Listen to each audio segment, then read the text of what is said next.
Hey, welcome back to the second half of the Dennis Herrera show. If you missed me earlier, man, I think I had a good ending. Couple of friends triggered some memories, and we actually had a good time before I left. We're going to be talking about the Insurrection Act a little bit, but President Trump did host a hockey team, I believe, in the White House. So before I begin, my friends, salute. Stay thirsty. You know, this is my last cup, though. This has got to be the last cup because it's getting late. Getting late. All right, let's see who we got in the chat. First of all, let me sign in on the chat because I haven't signed in. You guys already know I went to pick up my wife. Whew. Oh, man. My feet are killing me for real. All right, here we go. Saltwater, first one on the chat. I have to get my coffee ready before I get on, brother. Thank you for the super chat before. Thank you for the messages. You know my love for you and your wife. You guys are amazing. Burning 47. Burning is afraid of being a moderator, but it's okay. We respect. Not everybody's meant to be a moderator around here. Just kidding. My man in the house. Man, good to see you here, brother. Good to see you here. Cindy, been a while. Tennessee in the house. Represent. Why didn't you bring your sister Trinity with you? She was busy. She was busy all day today, so she couldn't join today, she told me. Welcome, Cindy. Mr. Brainwash. Oh, no, that's just Zoo Boy, doing his thing. Hating. Instead of saying hello to people first, he likes to go to the corner right away. This kid, he just doesn't mess around. All right, 10 minutes in the corner. Go think about what you did wrong today. Always come in and say hello, and then you can do... The bots need to be reprogrammed. See, the bots, they automatically start insulting. That way you know that they're just bots. They're not real people with feelings and emotions. You know what I mean? They're just bots. But they need to be retrained, reprogrammed to say hello and act like a human being once in a while. And Rush, babe, hello, sis. Good to see you. Good to see you always. I'm so happy when you're on here. You know, I owe you a visit, Rush. I promise soon after I come back from my trip. I'm gonna try to make some time and go down east. East. You know what? I'm actually gonna have. I don't know if he's gonna come in February or March, but I actually have a family member coming over to visit, or maybe some family members come over to visit, and I want to take him down to Palouse Falls. That's a long drive from here. It's about 5.5 hours. Pretty damn close to Eastern Washington. So maybe, just maybe, I don't know, maybe we can rent a hotel. It depends. We can leave very early. Maybe we can have, by the time we get there, we can probably stop by, take a look at the Palouse Falls, take some pictures, bada bing, bada boom, and then we can take off. If it takes too long, we will probably spend the night in Eastern Washington there. We'll see if we can grab a hotel or something. Or a motel, whatever. Maybe hotel. We don't want the bed bugs to bite. And then we'll have some dinner. We'll have some dinner with you, okay? And your lovely babies. We'll see. Whatever God allows us to do, we will do, sis. I will keep you in touch and see if you can make it, okay? Brian, good afternoon. Welcome to the second half of this crazy-ass show that we have. What do we got? What else we got? What do we got? Gimagios.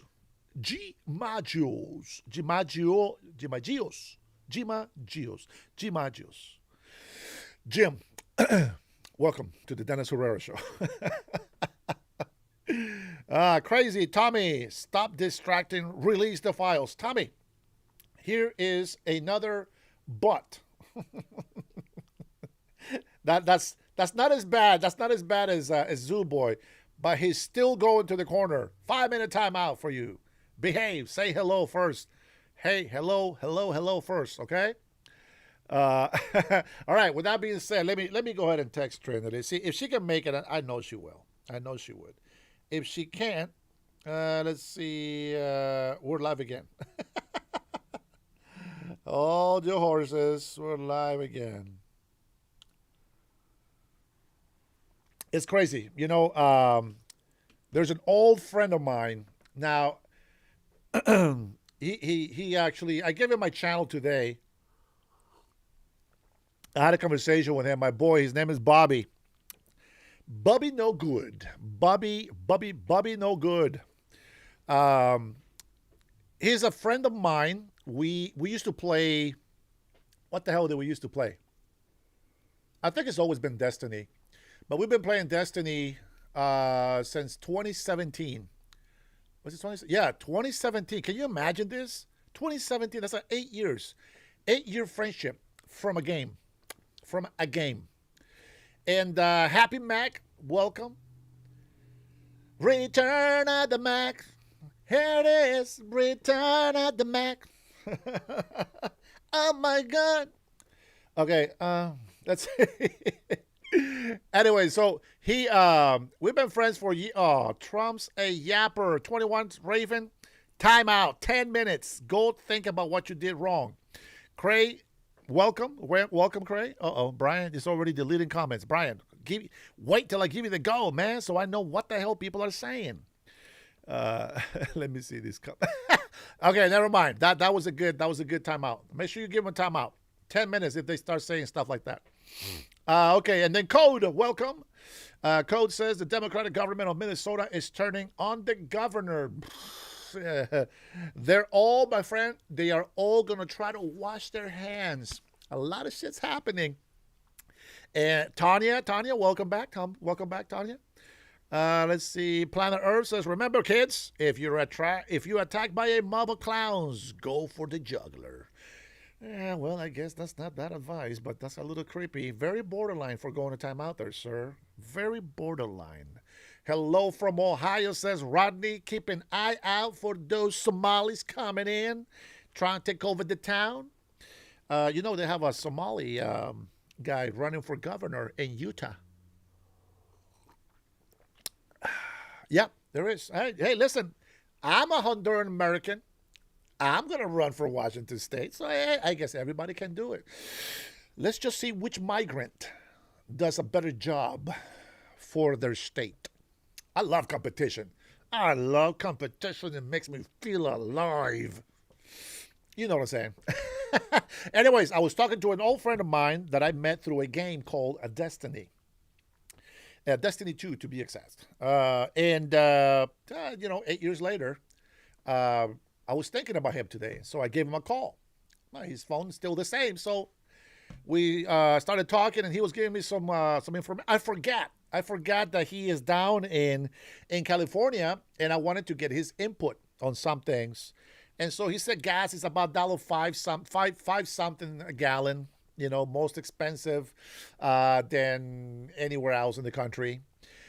We talked about what was it? We talked about Valero, Chevron gas stations leaving California, and Phillips 66. This is what I found out. Phillips 66. So gas stations are leaving California, and I'm going to read. Once we get into the actual thing of the channel, okay, we'll go through it. I got a whole list of things that I'm going to go through for you guys. But we started talking, and he has a lot of scoop about Shifty Shift. Apparently, somebody saw him at a supermarket. And if he ever comes in, Bobby, if you ever come in here, and you go ahead and let me know that you're in. I don't know what his username is for the YouTube. I know what his username for his gamer tag, but I don't think it's the same. So anyways, I was talking with him, and he was telling me all the scoop, about Gavin Newsom and all these things that are going down in California, which by the way, SoCal, when he comes in here, he talks about Gavin Newsom like he's just like the king of, I don't know, utopia where California is so great. Well, not my friend Bobby. Bobby knows a lot. But Bobby, you have to be careful with Bobby now. You have to be careful with Bobby because Bobby, he knows a lot of theories as well.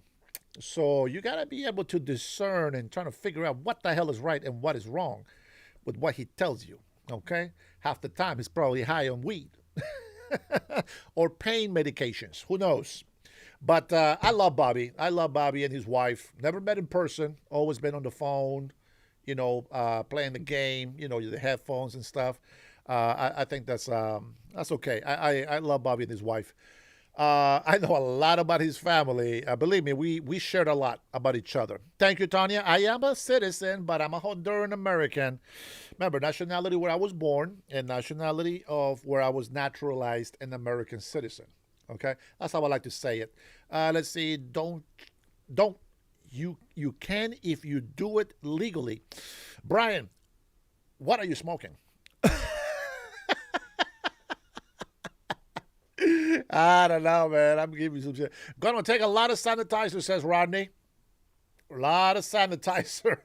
Boy, if you would have said oil, I don't know where you were with that. All right. Virgil says, going to Mar-a-Lago. Uh-oh, Mindspeak is back. My favorite Salvadorian American in the house. Oh, bastard always try to fight with me. Yada. All right. I think I got most of my favorite people in here except for my sister Trinity. We're missing Robert. I hope everything went well with the doctors today. He told us he was going. All right. We're going to go ahead and start off. By the way, guys, thank you for subscribing. I know. I don't know if it works, but only subscribers and members are supposed to be able to chat with me. So if I'm getting subscribers because people want to put some nasty stuff in there, give them a timeout, 5, 10, up to 30 minutes, okay? Don't hide, just give them a timeout. Make them think about what they did wrong. And don't forget to let them have their lip tart emojis. There you go. Don't forget to let them have some lip tart emojis. Oh, I forgot. Thank you for reminding me. Just gave myself a thumbs up on the video. If you guys are just getting here, don't forget, give the video a thumbs up. And with that being said, let's get into our first video. Now, this was not going to be the video that I was going to start with. Richard Collins, welcome, brother. This is not the video that I was going to get started with, but since I found it here before we got going, I got something to show you. So let's get to it. And then we're going to go ahead and jump into all these whole things of, oh, Trinity. I'm glad you got in, sis. Before I start the show with the video, I've been saying hello to everybody, trying to break some time to allow you to come in here. I told everybody you couldn't make it today because you were so busy. But I always miss you when you're not here. Sue, welcome, Sue. Number one, you are number one. Subradish, you are number one. Everything you say to me, you are the reflection of that. So compliments, right back to you. All right, let's take a look and see what President Trump has been lying about lately. I'm going to tell you, a lot of the libtards, they just don't like us. But we still love them. We'll give them a chance. But I love listening to my president. I just can't get tired of Grandpa Trump. I'll tell you what, man, I would do almost anything to just spend one day with President Trump. Seriously, one day. That's all I want. It's almost like wishing that I can spend one day with my father. That's how deep that runs, guys. I'm sorry, but that's just how deep it goes. That's just how deep it goes. Here we go. Hey, Rachel, welcome. What a team. What a great job. What a great job. Please sit down. We'll have to spend a little time doing this because I watched some of those games. Hold on. You just reminded me. I got to get my glass of milk. I'll be back. Don't go anywhere. And these guys know how to win, just like we knew how to win last week. We had a little victory. It was surgical, just like their victory, right, Duffy?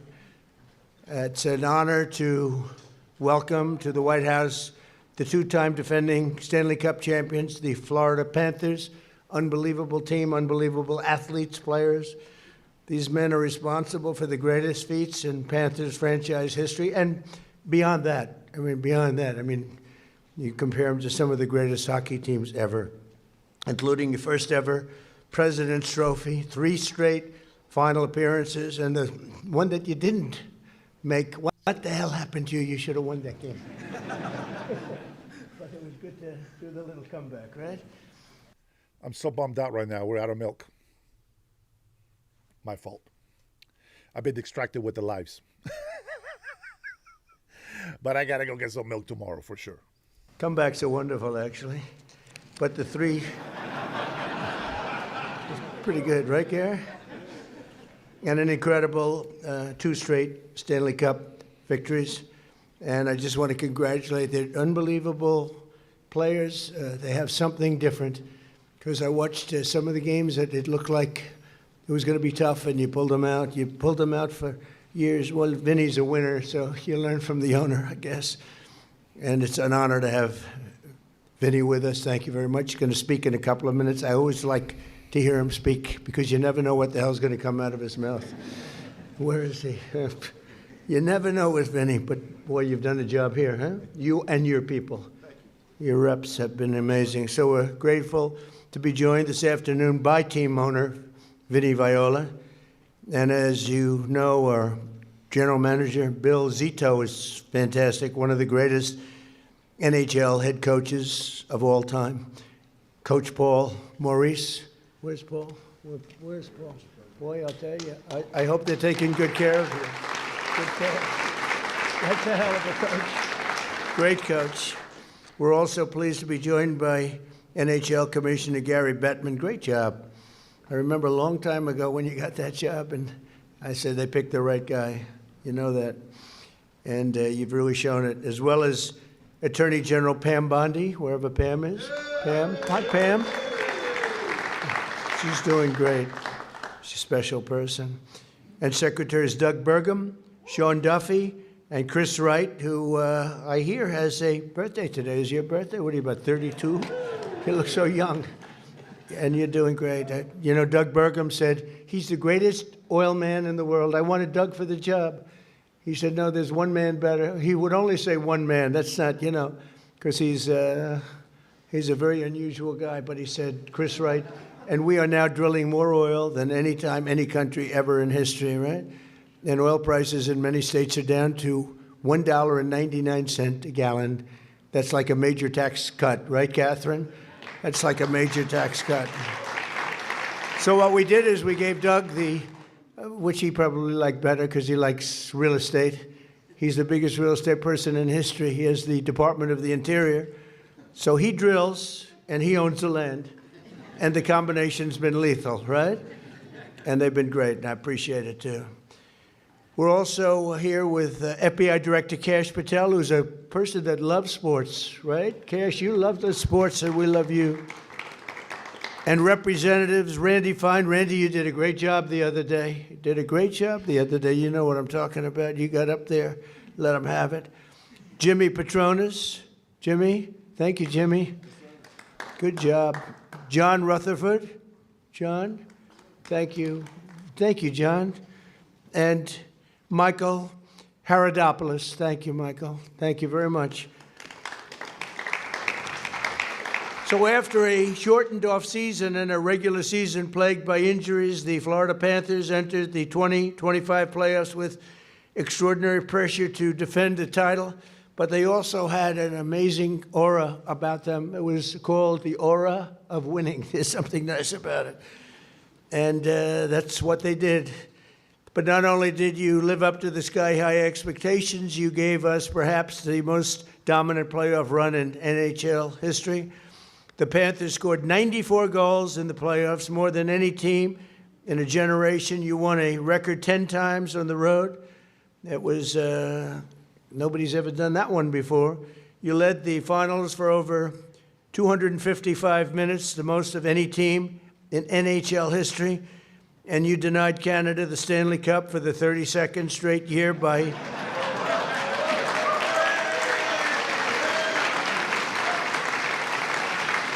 I don't know. What do you think about that? What do you think about that, Matthew? We have a little competition with Canada. No, they're great people, though. They're great people. We're doing much better than Canada, but that's okay, right? We want them to do well, and they're going to do well. But 32nd straight year by defeating the Edmonton Oilers for the second year in a row, and they have a couple of really great players in that team, and they have a superstar, still a superstar, right? How's he feeling about his game? You can't lose, you got to win, right? You going to explain it? Huh? But boy, I'll tell you, that was some game. On offense, no one was better than the man the Edmonton Journal named public enemy #1 star forward, Sam Bennett. Where's Sam Bennett?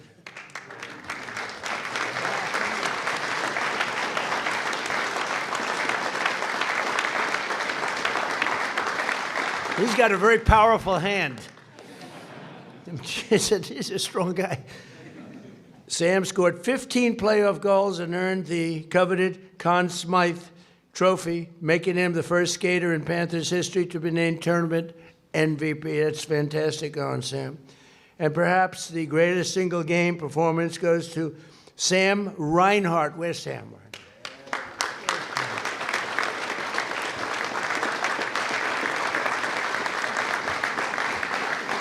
Who became the first player in 103 years to score 4 goals at a Stanley Cup clinching win, and that's 4 goals. So they say hat trick, but what do they call 4 goals? They don't do it because nobody ever does it. Right? How many people? I've never heard of 4 goals in one game. I hear of a hat trick, but so did they have a nickname for that one? I don't know. Just you know what it's called? 4 goals. That's what you don't need a nickname. On the defensive side, legendary goalie, he's great. Sergei Bobrovsky, also known as Bob. Well, that's a that's a good concept. That was a good idea. Notched 3 shutouts in each of the first 3 series, including a key game, #4. Shutout against Toronto in the second round.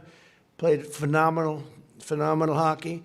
Longtime Panther blue liner Aaron Ekblad led his fellow defenseman with a career-high 13-point scores, 19 playoff games, and that's close to another record. And team captain Alexander Barkov, known as Barky, was named the best defensive forward in the league for the 3rd time in the 2nd straight year. Much credit. Where's Barky? Where are those 2 guys?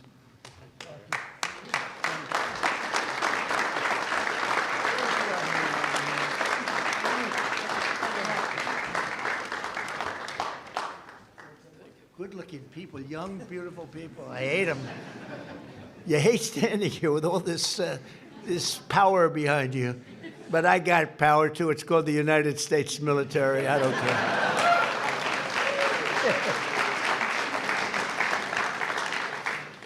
At 37 years old, Brad Marchand recorded 10 assists and 10 goals in the playoffs, including the clutch double overtime winner in Game 2 of the finals.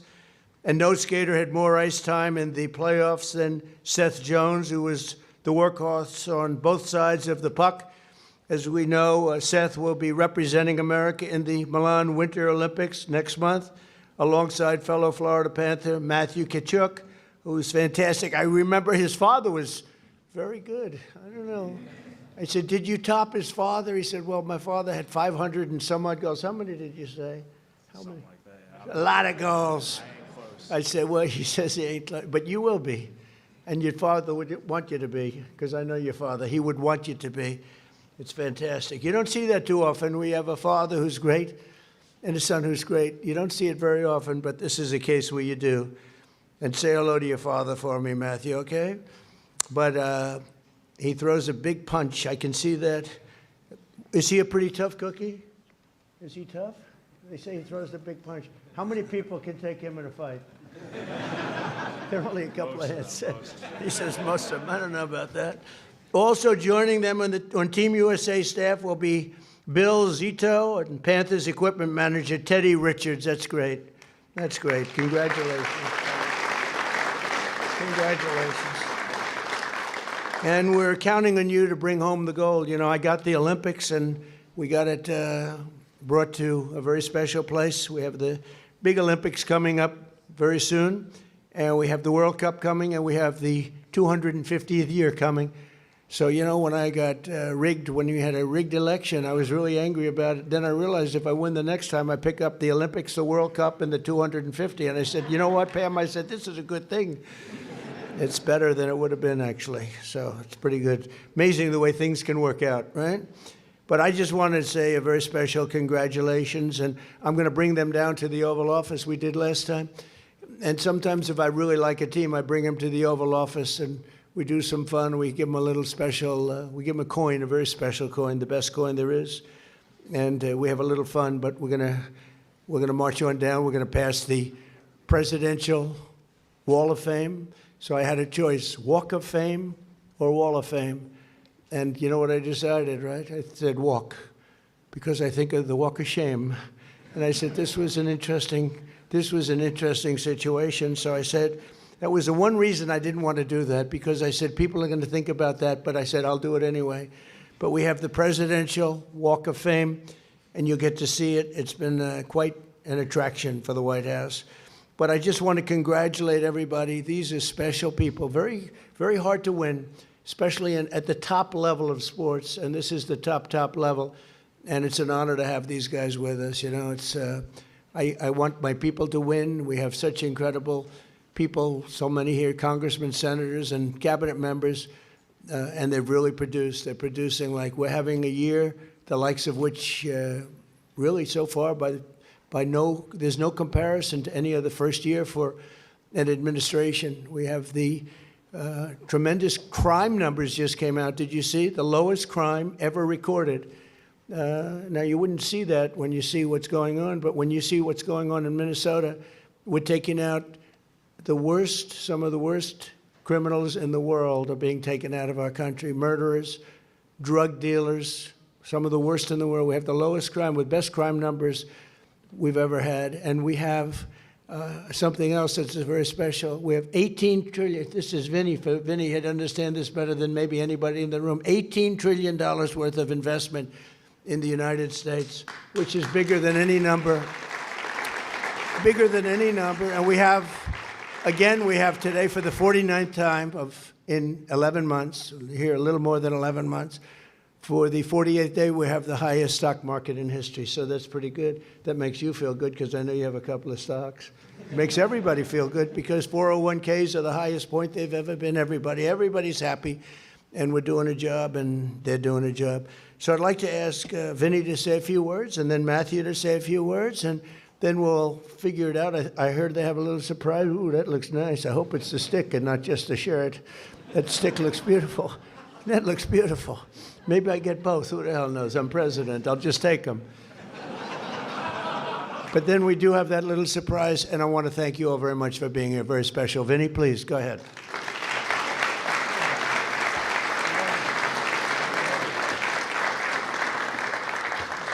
Mr. President, it really humbles me to be in your presence, and the kindness you've showed me, my organization, from a very long time ago, it's not lost on us. But the privilege to be at the White House with you while you're present is extra special. I'm going to make it pretty clear that we are honored to be here, and we're honored to be here with you as the president.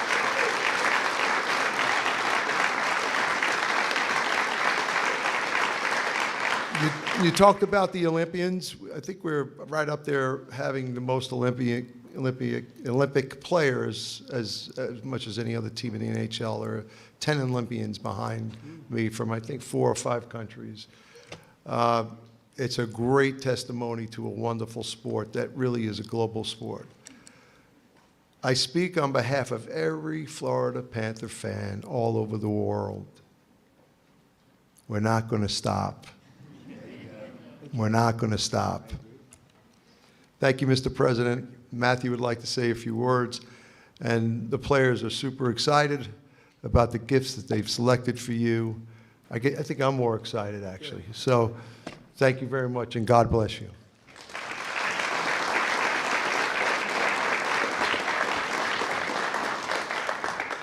Well, I mean, the 2 cups was pretty good, but that walk with you might have trumped it all there. That was pretty amazing. No, I just want to say on behalf of the whole organization and mainly the players, we are so honored to be here. Being an American, I know I said it last year, but I mean, nothing beats this. I'm so proud to be an American and so proud to be here with you and everybody else. So, but like I said last year, winning, it takes a toll. You pay a price for it. And each one of these members behind me, like, it really does take a village to make it happen. And each person played a very, very important part in it. And coming down to Florida, thanks to Vinny Viola and Bill Zito, has really changed my life. And I cannot believe that 3 years later we have 2 Stanley Cups. And like Vinny said, we are not stopping now, and we hope to be here next year. So that's the plan. And, you know, representing you and the millions back here next month in the Olympics will be one of the highlights of my life as well. So thank you. Thank you very much. Thank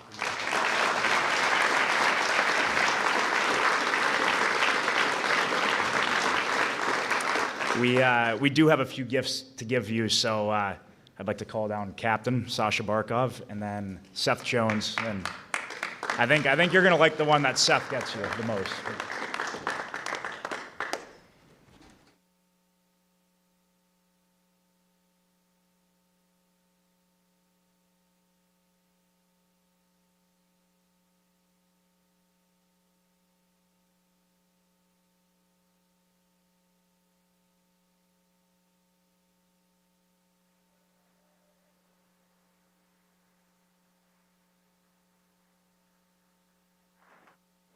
Yes, thank you. Pretty heavy.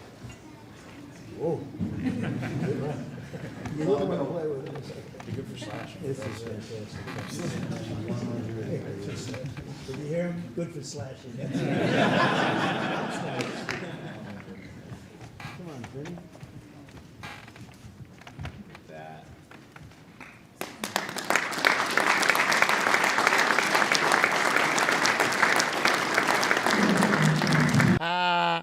Hey, that was awesome. Man, I'm glad I got to watch it for the first time with you guys. You know, you guys know I love watching my president talk. You have to understand how it's an emotional thing, because you have to understand, I listened to his whole documentary about him, his father, his grandfather, his failures, his successes, the stressful moments of his life, you know, the bankruptcies, the bad fame, the false testimonies against him, his failure, failed marriages, you know, the bad relationship with his kids. And, for a man that was in the brink of complete bankruptcy, it is just fantastic. It's really humbling. It really is humbling to see that a man that has gone through all of the things that President Donald Trump has gone through in his life. Many men failed, were destroyed, gave up, they surrendered. And regardless of what the left thinks and those who hate President Trump, let me tell you something. My God put President Trump in office. See, together, all of us, we voted him in. Illegal immigrants, that's just another thing. They're not supposed to be in this country. If they were not in this country, we wouldn't have to worry about illegal immigration. We would just concentrate on the borders. And there will be no family separations in states. See, the people don't understand is he never gave up. He kept fighting. He kept fighting, and his goal was to win. Yes. Win, and win, says Richard. That was his goal. That has been the pressure in his life. And every defeat that he received in life has made him a stronger and stronger president today. Let's not forget how he was in the first term. He got whooped. He got spanked. He got disciplined. He got humbled. But you know what? He came back. I don't care if they cheated and they stole my election. I'm coming back. I'm coming back. People try to take him out. God says, no. No. That's my work. President Trump has put in office by God. It is God's plan for him to be there. I'm going to give you a little bit of a insight. China. You don't have to believe me. As a matter of fact, if you don't like God, if you don't believe in God, close your ears. China worships the old snake, which we now call the dragon. It's not a dragon with the big wings and like a dinosaur. No, it's an old ancient snake. You know who that is? That is Satan. That is Lucifer. That is the devil. That's who China worships. Now, I don't care about their religion. I don't care about what they do in their culture. That's them. But it's very interesting that Israel, it started with Israel, was a lot of trouble, disobedience. King David, sinned against God by sending one of his lead men to go to the front battles so that he will be killed, so that he can have the woman that he was desiring. And he paid the price, and God punished him. And the Bible says that David came from the entrance of the city in underwear, naked, basically, in those times was naked. And he danced all the way to the temple, humbling himself before the Lord, asking forgiveness. And that is the lineage that God used to bring Jesus Christ. Now, I don't want you to take this the wrong way. I'm not saying that Trump is Jesus Christ. That's not what I'm saying. But what I'm saying is that God has used all of these bad decisions, bad mistakes, and out of all that, he sent us his only begotten Son. See, he used that lineage to bring Jesus into this world for us, who we don't deserve. And yet he did it anyway. Nobody can step up to China. Nobody has been able to step up to China. But there is only one person that can stand up to Satan, and that is Jesus Christ. For God has chosen Our president to be in office, whether people like it or not, is irrelevant. Let me tell you what China tried to do against the United States.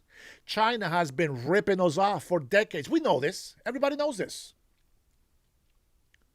They try to play hardball against us. But President Trump was put in office for a reason, and he broke China. He broke every bully in the world that was taking advantage of the United States of America. Even those third world countries were taking advantage of us. There's a lot of innocent people in America. There's a lot of guilty people. But see, the rain comes down as a blessing upon the good and the bad, the good and the evil. But that's why us that come in here to this side, we love President Trump. We love all his imperfections because we are all imperfect. We can all be redeemed, but only by the love and the grace of and mercy of God. I'm not here to preach to you to convert yourself to Christianity. That's not what I'm about. I share. That's it. I'm not here to convince you. That's what I mean, not preach. I'm not here to convince you. I'm just here to share what I believe. And I think it's fantastic. Just like Israel. Israel is attacked by many Muslims, billions of Muslims. MindSpeak knows. Cutting Edge knows. Hey, Fresh, how are you, brother? I see you. Don't be trying to sneak in here without saying hi. And you know what? God protects Israel. Because they're perfect? No. Because they're very strong? No. Because they love him? No. Because God chose to. God bless Ishmael. God has blessed. He's given a blessing to the Muslims. Unfortunately, they keep sinning and turning away from God. And they keep doing terroristic attacks. They keep becoming extremists. And they don't seem to have any sign of changing their ways to where Israel has made some pacts and has allowed Christians, whether people tell you that they fight them or whatever, but Israel has allowed Muslims to dwell amongst the Jews. They have allowed Arabs to come in. They have allowed Christians to come in. The United States is the same way. This is why I support Israel. God chose Israel. God chose the United States of America. It's fantastic. I am glad that I don't sound like an American. I'm happy when people question my accent. I am very proud that I still, till this day, after decades of being in this country, that I can still sound like an immigrant with an accent. Because this country deserves better than what is given. See, this country has fought so many battles for other countries. And you know what this country has gotten for those battles? Hate. You know what President Trump has gained this whole year? Doing peace treaties, deals, brokerages, special attacks, strikes, hate. 70,000 monks want to say President Trump deserves the Nobel Peace Prize. And all of the Democrats on the left here said, curse Trump. He's not my king. He's not a king. He's our president. A constitutional republic with a democracy, which the Democrat side, which is no longer a Democrat party like we know, they keep saying that we are destroying democracy. We are a danger to democracy. That's what they tell you, but they don't tell you the truth. We are only danger to them staying in power and to lying to you. We are the only ones that stand in the way of your destruction. We are the only ones that stand against the corrupted Democratic Party and those evil mobs that go out there and practice lawlessness, insurrections. rebelliousness, disregarding authority. We are the only ones that stand against all of that. Why? Because we believe in God. And our moral compass has an actual compass.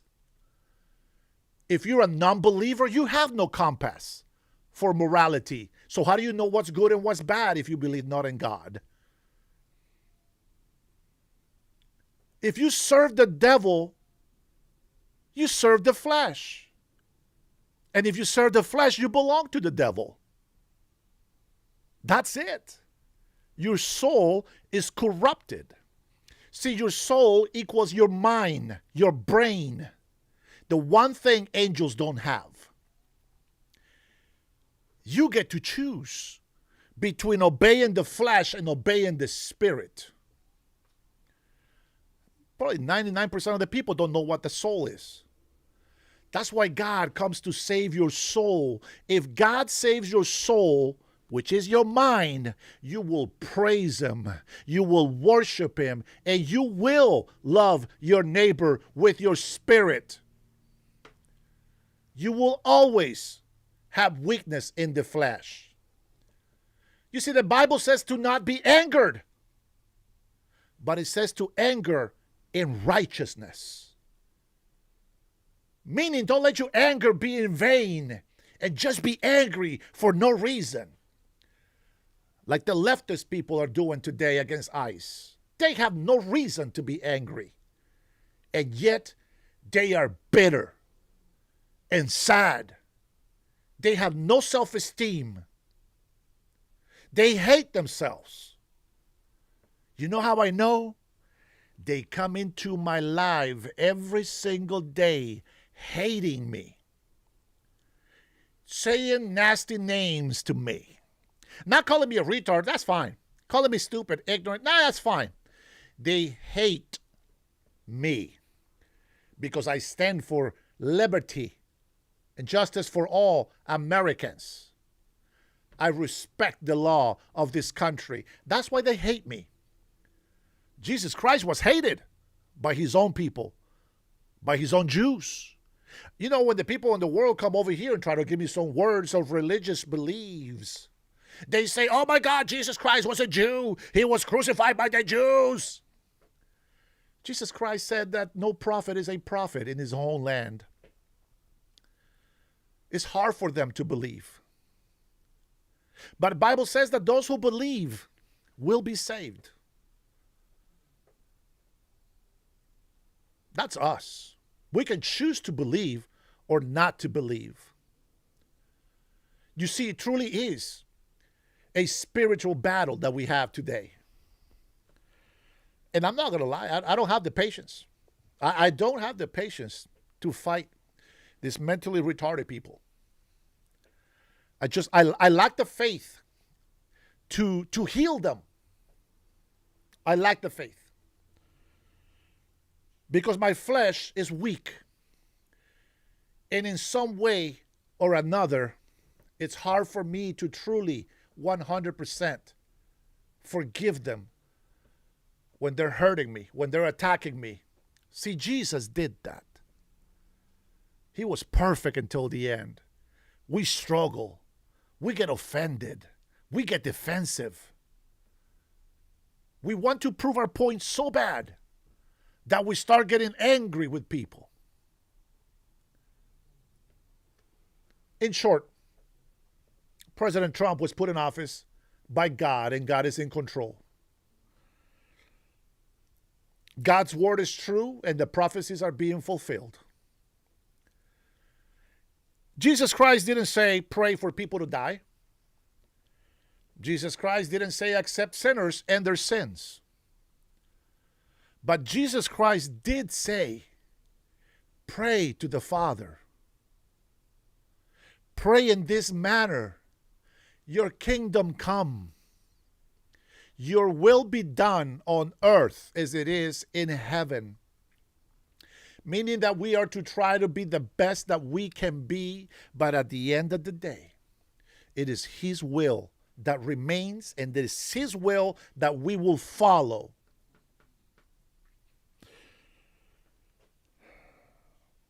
God is not man. There's a lot of false religions out there. There is people with the false doctrine that Jesus Christ is the only God and not the Trinity. That is a fake religion. That's not the truth. See, it sounds like the truth, but it's not. For God the Father is God. Jesus Christ is the Son of Man. After He died and resurrected, rose to the heavens, and He is now God. The Holy Spirit was sent to us so that we can be attracted back to God and pray in the name of the Father, the Son, and the Holy Spirit. But see, there's a Trinity. It's a Holy Trinity. They are all one God.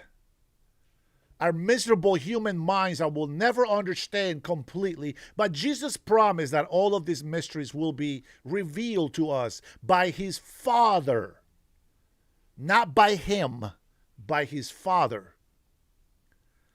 I just say this to people that can't understand. If you don't understand what I'm saying, you haven't received the Holy Spirit. But if you haven't, and yet you still want to, just believe that Jesus Christ is the Son of God, and He came to die for your sins. Accept Him, and all the mysteries will be revealed to you by His Father. The Bible says that you can blaspheme against the Father. Whoa, what? You can blaspheme against Jesus Christ. What? But you cannot blaspheme against the Holy Spirit, the holiest of the holiest. For you will receive death. And that's crazy, because it's not just talking about death in the flesh. It's talking about death, period. Now, I don't know why lately, for some reason, I end up preaching in this show, because that is not why I go live. So if somebody has ears, let them hear what the Holy Spirit says. If you are not meant to hear those things, forget about it. Okay? Now, with that being said, let's get into our show. To God be all the glory, all the power and might forever and ever and ever. Why don't we go ahead and start with... No, I don't want to go with that.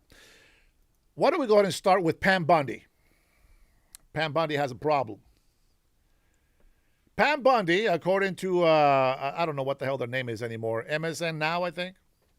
Pam Bondi visibly furious about prosecutors for reportedly quit rather than probe ICE shootings victim's widow. Very interesting. I don't know what you think about that. I do not know what you think about that. But why wouldn't they? Did they get bought? It's their job. They're emotionally compromised. They're supposed to do that. It's their job. Attorney General Pam Bondi lashed out at 6 federal prosecutors who reportedly resigned after refusing to prosecute the widow of Renee Nicole Good, the Minnesota woman killed last week by an ICE officer. Now let me say something. Do criminals deserve due process? The answer is yes. It's constitutional. So if a lawyer knows that the criminal is guilty, does he tell the court that he's guilty? Or does he have a duty to defend them? Even if they know the truth, their job as a defensive lawyer is to cover them and to clear them of all harm done, even if they know they are guilty. In the same manner, these prosecutors, they're supposed to do their job. Whether they have emotional attachment or whatever the hell it is that they want to call it, they should be disbarred, in my opinion. Well, they resign. But what I would say is that they should never be allowed to practice law ever again. And then I will accept the resignation. We had 6 prosecutors who suddenly decided they didn't want to support the men and women in ICE, said Bundy, as she visibly fumed Thursday on Fox News' Hannity. One of them was busy doing a photo shoot with the New York Times, while ICE was out there risking their lives. Videos of the incident showed Good inside her car, partially blocking a road in her Minneapolis neighborhood, and then attempting to drive when an Immigration and Customs Enforcement officer identified as Jonathan Ross approached and fired multiple shots, killing her. The Trump administration has blamed the 37-year-old mother, justifying the officer's actions as self-defense.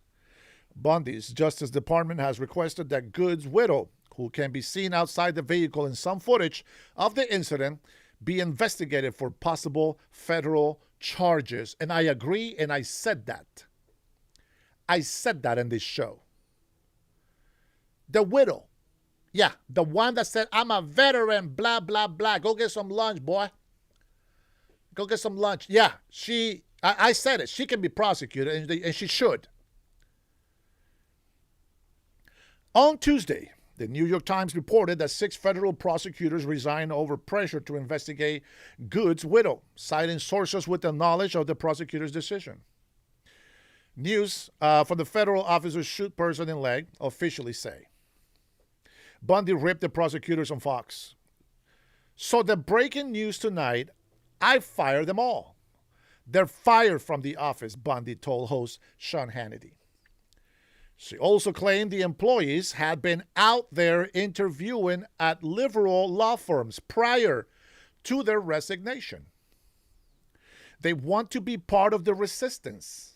Yeah, bring it on, Bundy says.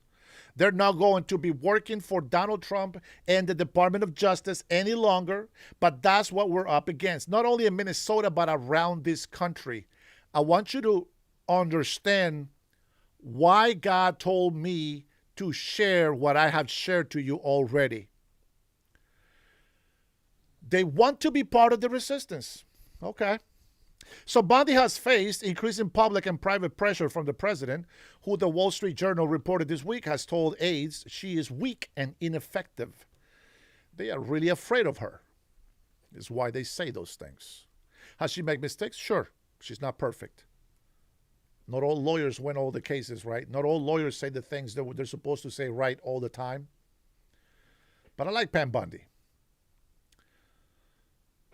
In September, he called her out on social media, reportedly in error, and told her to more aggressively pursue in political enemies. Blah, blah, blah. I agree with everything that they're doing. I want to go ahead and read the Insurrection Act so that we can get this out of the way.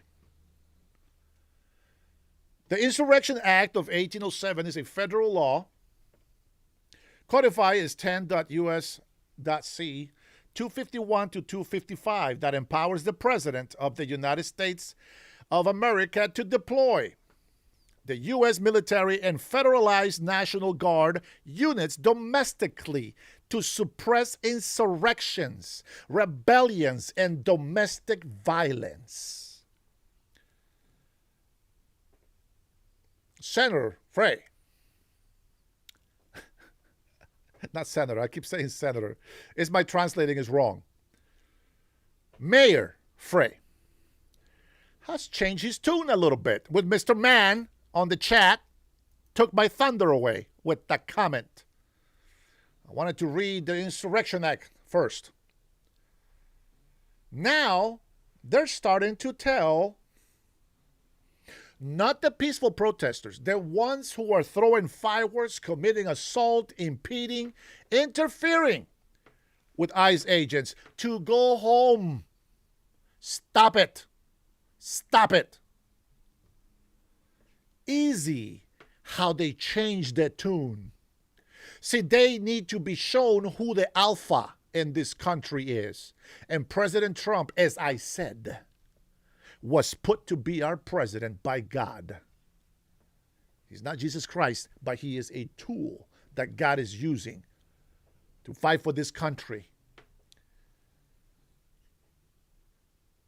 Can you imagine how much the devil hates us? But we got a God on our side, and he can't stop that. And I can tell you right now, Jesus Christ said, if we call on to him, where 2 or 3 are gathered in my name, I will be there. And I can tell you that if this nation will ask God for forgiveness and turn away from their sins, and they call on to him by his name, he will answer. He will answer. And he will be with us. So I ask you on this chat to agree with me, and we call on God in the name of Jesus Christ. And the Holy Spirit that is on this earth for us is going to hear that. And give us more time to be able to straighten up our children for their future. As of January 15, 2026, the law has gained significant attention due to President Trump's threat to invoke it in response to civil unrest in Minnesota. Boom. Done. Now we have a different tune from Minnesota. And we'll get there. Give me a second. Sorry, these things, they have to refresh, I guess, after you have them open for a while. I got a lot of things to go through here, guys. A lot of things. Oh, DeSantis, love you, man. Love you, man. But first, we're going to go ahead and listen to Christine Noem. Love this lady. This lady's doing a phenomenal job representing women. I'm going to tell you something. If you want women to be represented, you should be supporting Christine Noem, because Christine Noem is making all women look like badasses right about now. Christine Noem is almost as badass as Trinity on my channel. Let's take a listen. Squeeze in on that side.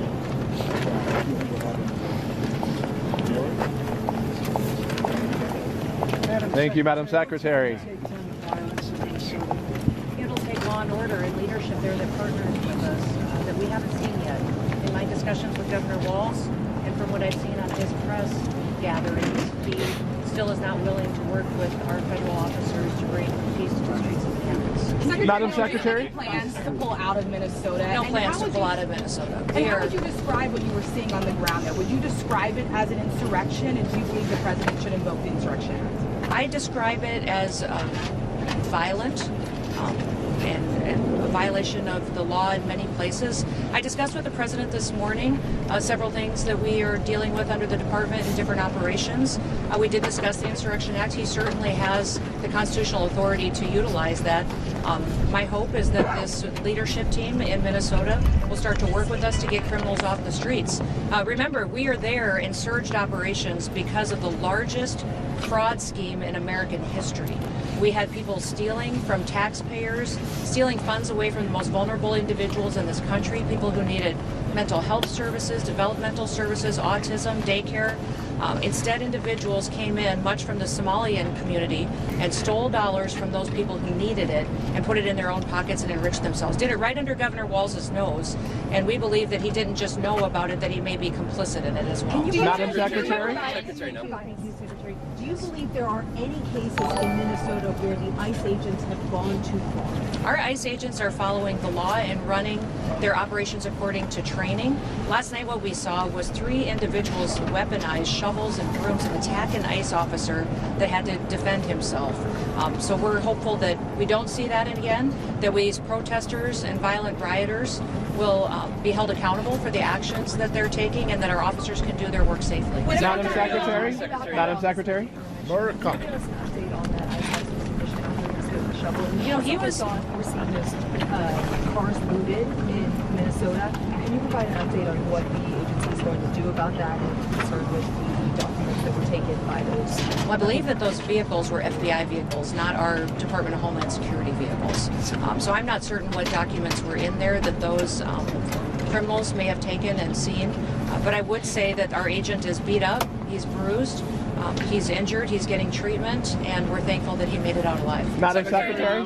Madam Secretary? Secretary Noem, are you okay with federal agents and officers violating people's Fourth Amendment rights by asking for papers without reasonable suspicion? Every single action that our ICE officers take is according to the law and following protocols that we have used for years, that this administration has used, that the previous administration used. They are doing everything correctly, and over again in litigation in the courts, we've proven that they've done the right Why thing. is it within Madam Secretary? do that? Why Madam is it within Secretary? their right to ask for papers without reasonable suspicion? Act with the president. Sorry, I think you it's said you fine. discussed the Insurrection Act with the president. Did you recommend that? No, we just discussed it, that it was one of the options that he had constitutionally, and we talked about the fact that we're going to continue our operations in Minneapolis and have the resources that we need to get the job done. Madam Secretary? Madam Secretary? How many tankers are Coast Guard tracking that are loose, and are any of them out of the Caribbean that you're tracking worldwide? I can't speak to the specifics of the operation, although we are watching the entire shadow fleet and how they're moving. And I'm very proud of our Coast Guard, how they've partnered with the Department of War to do unprecedented actions in bringing these flags under jurisdiction that often, or these ships under jurisdiction that in many instances aren't flagged or they're affiliated with a country moving this unauthorized oil to avoid our sanction policy. Madam Secretary, can I follow up quickly? Perhaps that? When like the video that was posted this morning, do you watch any of those operations? Absolutely, Did you I do. share them with Absolutely, the president I today? do. Yes, absolutely, we do. We haven't slept a lot lately between the Coast Guard operations, what they're doing in partnership with the Department of War in dealing with the shadow fleet. What we're also doing as far as operations with law enforcement across the country. The Department of Homeland Security is very busy. Yes. Madam Secretary, perhaps to follow up, why are we seeing Americans being asked on the street to provide proof of citizenship in Minnesota? Is that targeted enforcement, and are you advising Americans to carry proof of citizenship? In every situation, we're doing targeted enforcement. If we are on a target and doing an operation, there may be individuals surrounding that criminal that we may be asking who they are and why they're there and having them validate their identity. That's what we've always done, and asking people who they are so that we know who's in those surroundings, and if they are breaking our federal laws, we will detain them as well until we run that process. Are you advising Americans to carry proof, just to follow, are you advising Americans to carry proof of citizenship in the second half? Why not? Oh, I think that the president has that opportunity in the future. It's his constitutional right, and it's up to him if he wants to utilize it. Likely to do it? I don't know. But if That's- he does it, will it lead to more deadly killings in Minnesota if the Insurrection Act is invoked? If anything doesn't change with Governor Walz, I don't anticipate that the streets will get any safer or more peaceful. Governor Walz and his leadership team need to come to us and find out how we can work together like we have in many other states. We didn't see this kind of reaction in Louisiana when we ran our operations, exactly how we are running them in Minneapolis. But we had a very different response because we had leaders that were working with us. If you saw our operations in Florida, extremely successful. In Minneapolis so far, we brought hundreds of criminals off the streets that were dangerous to society and dangerous to that community. We would wish that Governor Walz could take an example from the governor of Louisiana, the governor of Florida, and work with us to do the right thing for his people. Last question.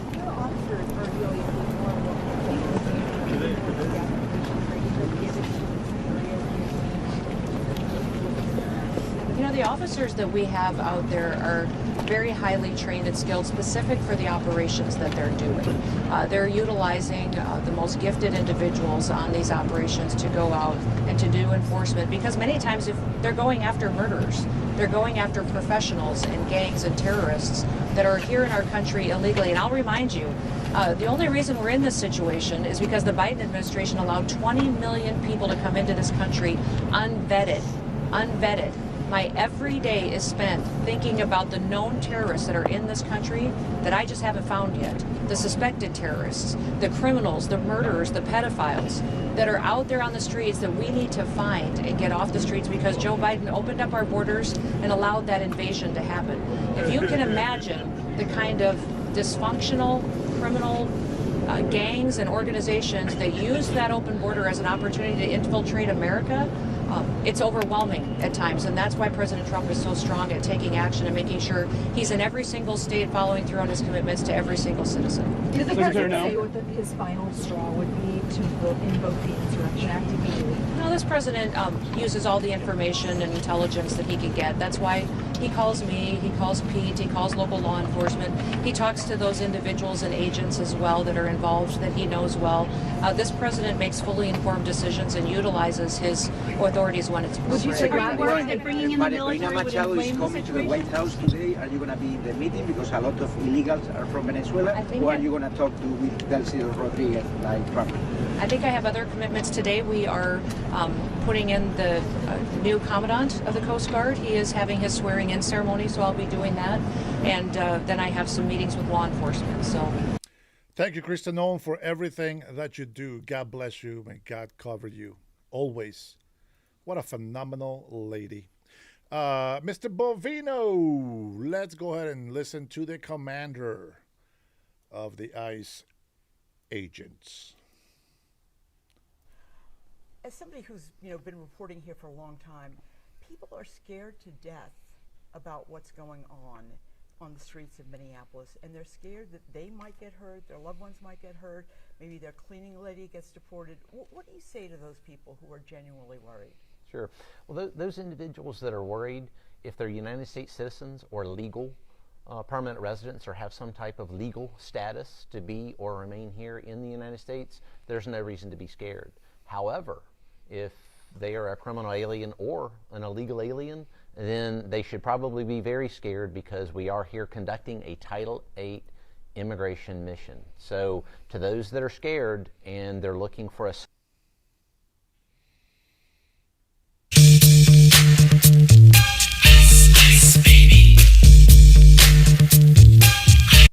solution or an answer to this, those illegal aliens, there is one. It's called the CBP Home app, and with thousands of law enforcement officers, ICE, Homeland Security Investigations, Border Patrol, CBP on the ground here, I would highly ask them to utilize that CBP Home app so that they can get in line and do it the right way. Many of these legal residents come up to us and say, wow, I spent many years doing it the right way. Why is this individual not doing it the right way? That's all we're asking, and we're giving them a fantastic opportunity to do that. Okay. I have to ask you about the Renee Good shooting, and I think what's created so much attention is that there are all these multiple videos. You obviously have seen the videos, as have all your people. Do you feel this was a justified shooting by the ICE agent? I feel that that ICE agent was in a very difficult, untenable situation, and he did what he had to do to ensure that his life was saved. But let's take that a step farther, the lives of others were saved, whether that was members of the public and or other law enforcement officers. We have to remember that those situations are not, it's 360 degrees, like I always say. That's a 360-degree situation, crowds forming, known violence, a lot of things happening there that individual police officer or ICE agent has to make in a very difficult environment. So when they make those decisions, they didn't put themselves in that situation knowing that was going to happen. They had no clue that was going to happen. And I think for the viewers and members of the public, that agent had no clue that that was going to happen, but he was put into that violent situation and reacted when a 4,000-pound missile came right at him. Meaning the minivan? Yes.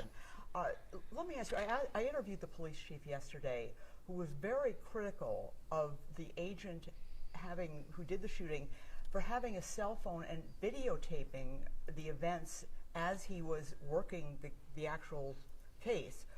Is that common for ICE agents to videotape as they are working? Well, absolutely. Videotaping is very important, as you know. Prosecutions, or when you have an individual that is not adhering to commands, definitely you want that on video, because that video tells a story. It's very interesting.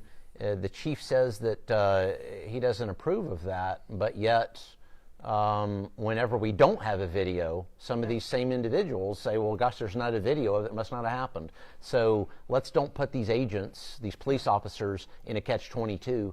I'm glad that they had a video. They're doing the very best they can. Armchair quarterbacking a police officer on the street in a deadly situation like that, that's not something I'm going to do.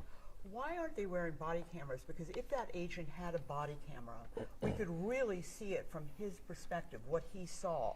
And a lot of times body camera video is used to prove that the police acted properly. Sure. Body cameras, and I'm not going to speak for Immigration and Customs Enforcement. I am a Border Patrol agent, as you can see the Border Patrol patch here. But body cameras are in use, and there's differing rules and regulations for that. I'm not going to second guess what or why that agent did or didn't have a body camera on. But different missions, perhaps he was undercover. If you're undercover and you've got a body camera sticking right out, you're not undercover anymore. So we need to let the facts of that case come about, but if he was videotaping, then good on him. You actually tried to stop at a Target, I think, to use the restroom or get a drink, and there was kind of quite a scene there. Is that kind of scene being replicated with your agents all over this area? In Minneapolis, it is. Unfortunately, in Minneapolis, I call this a contrast in operations, a vast, conspicuous contrast in operations. Just got back from Louisiana. I went to Targets, and I went to many places to use the bathroom or perhaps buy a snack or interact with the public, because I am a public official. I do like to interact with the public. In Louisiana, never saw it. In fact, one act of violence towards a Border Patrol agent in over 30 days of operations there in Louisiana. Contrast that here to Minneapolis, completely different animal. A lot of unfriendly individuals out there, a lot of violence against ICE and Border Patrol. As a matter of fact, we've been here approximately 4 days, and well over 20 18 U.S.C. 111 assaults on federal officers over those past 4 days. So 1 in 30 days in Louisiana, well over 20, probably approaching 30 by the end of today, because we've already had vehicle rammings and that type of thing today on the ground here in Minneapolis. So definitely it's a lot different here. We did see this in Chicago, Los Angeles, somewhat in Charlotte, North Carolina. So our agents are very adept at dealing with this. Unfortunately, we shouldn't have to deal with this. We don't want to deal with this. We want to conduct our Title VIII mission free from the encumbrances of agitators and rioters. You actually had ramming incidents today. Was anybody injured? Yes, ma'am. Those reports are still coming in. As I was coming into your studio, I was briefed on that. I believe that was a multiple ramming situation where an individual not only rammed our vehicles once, but decided to do it multiple times. And more details coming in on that situation now. But if we look at violence and what some of these agitators and rioters are thinking, it's not a smart idea to ram a federal agent once, much less multiple times. Don't do that. Do not put yourself in that situation. I have to say that Mayor Fry and Governor Walz, that heated rhetoric causes that. And I'd like for that police chief that wanted to talk about our ICE agent and what the ICE agent was doing, to put himself in the shoes of these ICE agents and Border Patrol agents who are being rammed multiple times by a single individual. And it might tell a little better story for the police chief. Okay. Sir, what is the scope of your operation here? Because we're trying to get a gauge of it. We're hearing 2,000 people brought to Minneapolis. Now we're hearing more. Can you give us an idea of what the size is? Sure. I won't give an exact number. Sure. Those operational details will remain with us. But we already have thousands here. And thousands? Yes. And thousands of DHS? Yes. Yes, ma'am. And Border Patrol? Yes. Border Patrol, Homeland Security Investigations, ICE, Customs and Border Protection, Office of Field Operations, Office of Air and Marine. And because of what's happening on the ground here, this violence, and what you saw at, say, a Target, those 20-plus assaults on federal officers, we're not going to put up with that.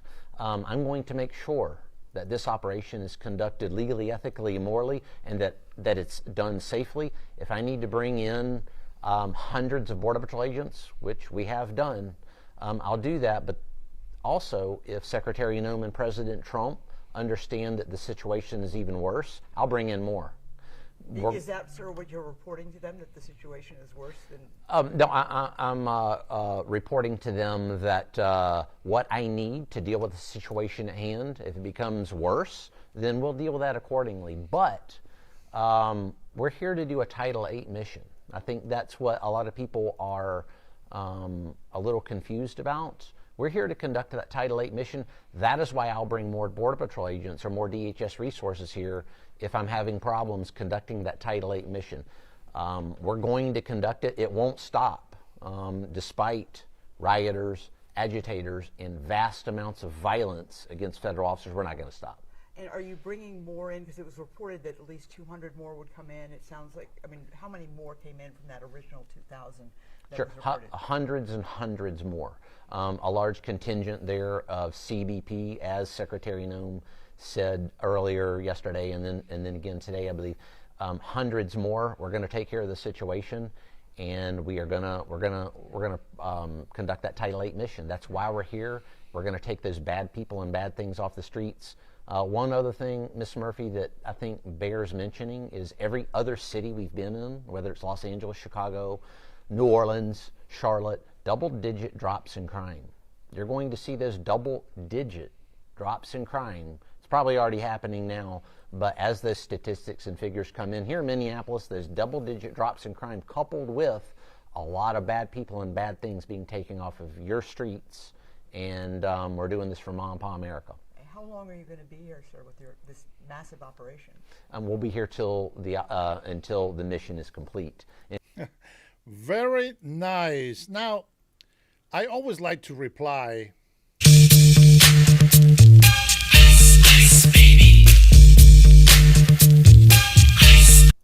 I'm going to have a question for some idiot on my chat. Let's see, Iron Man. Let me ask you a question, bro. Let me ask you a question.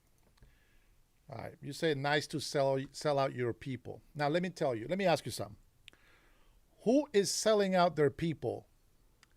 Those criminals who break the law, or those who respect the law and bring a good name to his people? Just think about what you say and before you make your comments. People and bad things off the streets, as criminal aliens and otherwise. We'll be here as long as it takes. And again, just finally, again, what would you say to people who really have questions about what you're doing here and are upset? Schools have been closed for days. I mean, this has been a big disruption in people's lives. There's a lot of news about it. What would you say to those people who are upset and even angry about the ICE presence here, which is growing as we speak? Sure. I would say that from my perspective on the ground, this mirrors every other city I've been to. 90% of those American citizens and legal immigrants support what we're doing. We see that support every day, the thumbs up, the hey, we appreciate what you're doing. Sometimes it's under their breath because they're afraid of that 5 to 10% of very vocal individuals that will perpetrate, unfortunately, perpetrate violence. So I would say we've got a lot of social media out there, Instagram, Facebook, X, both ICE, Border Patrol, as well as Department of Homeland Security. We're very transparent with what we do, who we are arresting, who we're taking off the streets here. Tune into that, and we're here to be transparent. That's why I'm here with you, is that transparency. We're here after a Title VIII immigration mission, and we're going to conduct that mission. Is there anything I haven't asked you, or any point that you would like to make that you feel you haven't made? You know, just or what people are getting wrong here? Whatever you want to say. I mean, you've done a great job. Is that Minnesota is not a sheep state? Really? They told you to put yourselves in the way. They told you to obstruct ICE. They told you to get out there and that nothing was going to be noticeable until there was bloodshed. Who was the sheep? You did exactly what they told you to do, and you were the dumbest person on earth. Now I'm dumber for having read your comment. I don't appreciate that. And we appreciate your time. I know you're very, very busy. Yes, ma'am. I would say don't fall victim. Don't fall victim to whether it's a shade tree immigration lawyer or a community activist that has an agenda.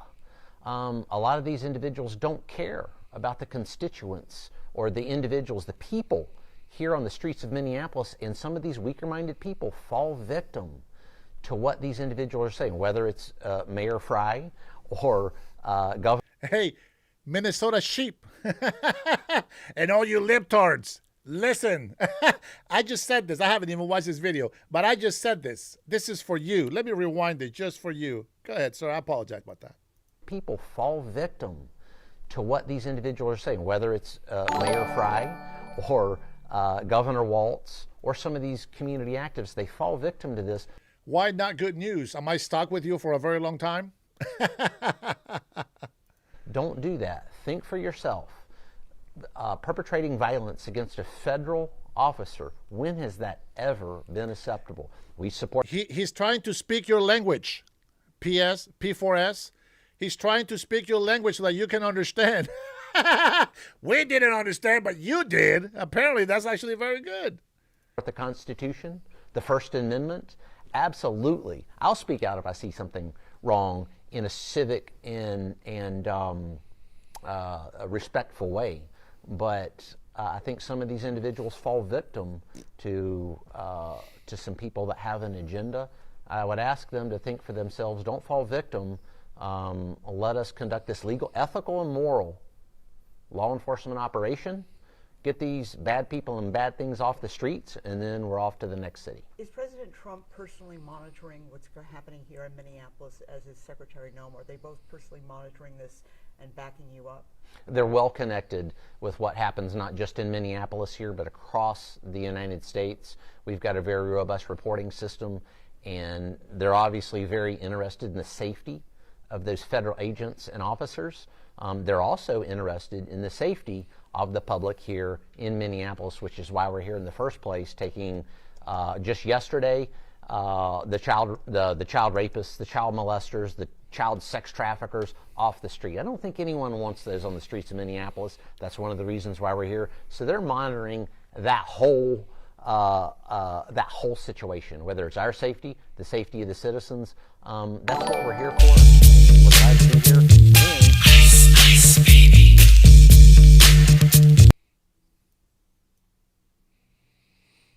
All right, there is a suspect accused of ramming agents. ICE is searching for the suspect ramming agents. They probably found them by now, but this is news that I haven't heard yet. So what's going on, Robert? Well, actually, you know what? You can call me later, and then we'll talk about it, okay? Don't let these libtards get any joy of anything. For the Eastern District of Texas. Eastern District of Texas, under the leadership of President Trump and Attorney General Bondi, is fully engaged with Operation Take Back America. That's a mission to stop illegal immigration, dismantle cartels, and to protect our communities from violent crime. Operation Take Back America is what it looks like to see law and order in action. As part of this mission to take back America, I'm here today to announce an indictment related to a violent vehicle ramming attack on our Immigration and Customs Enforcement officers, or ICE. Before I get into the facts of that case, but let me state to you that vehicles in the hands of individuals who intend to obstruct or evade law enforcement are deadly weapons. When someone runs down an ICE officer or any federal law or local law enforcement officer, those deadly weapons act as battering rams. And it is a violent attack, and it will not be tolerated. Fleeing from the police or obstructing their enforcement isn't acceptable, and we will not stand for it. Now to the facts of this indictment. Today I announce the indictment of Herrera Lopez Sanchez, a 28-year-old citizen of Honduras. The United States Grand Jury in Sherman, Texas, has charged him with 3 counts of assaulting federal immigration agents in the Eastern District of Texas. The indictment alleges that on December 1st, 2025, federal immigration agents attempted to conduct a lawful stop on the vehicle that was owned by Lopez Sanchez. As stated before, Lopez Sanchez is a Honduran national, and he was illegally present in the United States. He initially brought his vehicle to a stop. The vehicle stop was conducted on South Stemmons Freeway, and it was That was a Honduras illegal immigrant, not to be confused with a legal Honduran immigrant who respected the law, followed every step of the process, and became an American citizen. You see, that criminal, that Honduran illegal immigrant, he is the sellout to his people. I represent my people with pride. Who's your people? Criminals? My people are law-abiding citizens. You see the difference between your criminal and my people? We respect the law. We follow the law. And we want the best for the land that provides for us, which in my case is the United States of America. At 8:04 a.m. in the morning on a Monday morning, December 1st, 2025. It was right at the height of rush hour. He brought his vehicle to a stop, and the federal agents were driving 3 separate vehicles. Each one of those vehicles had red and blue flashing lights, clearly identified as law enforcement. After the agents, incidentally, were also wearing their vests with law enforcement insignia on them. They were clearly identified as law enforcement. An agent... wing changer got the brain that was given out at the Leering Center. He says you're Honduras, bro. It's amazing that he just didn't get it. He didn't leer enough. Hey, you might go back to your Leering Center. You need to learn more skills, especially listening skills. I don't know. With that little tiny brain you have, it might be very difficult. But if you go at the Leering Center and you go and get your Leering degree, you might just become a little less. No, it'll probably make you stupider. There's no hope for you, my friend. Yeah, sorry. Yorktown says you don't have a brain. I stand corrected. The indictment alleges that soon after he was pulled over, Lopez Sanchez suddenly placed his vehicle in reverse and rammed the federal agents in the vehicle behind him, while one agent had his leg hanging outside the vehicle just as he was getting ready to get out of the vehicle. He had to jump out of the way. Wait a minute. I'm sorry. Guys, I gotta address this. What was that? Hold on. Oops, says Adam Ray. He's also a graduate from the Leering Center. He says Dennis forgot that the USA is for freedom for all. Now let me think of the back in the days when I was graduating from the Leering Center myself. Yeah, I learned nothing there. But the law says that if you are a criminal, you're going to prison. If you break the law, you'll be arrested. If you come into this country illegally, you will be immediately deported. Oh, I guess it's not liberty for all. It's only liberty for all law-abiding people. Illegal immigrants are not law-abiding people. Go back to the Leering Center. Maybe they have changed some things so that you can learn something. Go on now. Go on and get.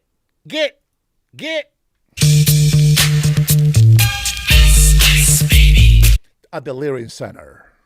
And he was able to jump out of the way. But this maneuver caused enough space for Lopez Sanchez to drive around the other law enforcement vehicles in an attempt to flee. Federal agents began a pursuit of Lopez Sanchez. With the red and blue flashing lights engaged, they also engaged a siren. They were also using their PA system to tell him to stop, both in Spanish and in English. He didn't stop.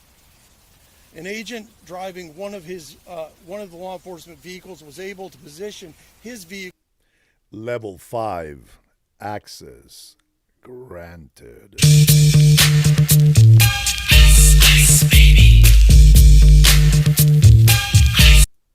Between Lopez Sanchez and his escape route. Instead of stopping, Lopez Sanchez accelerated.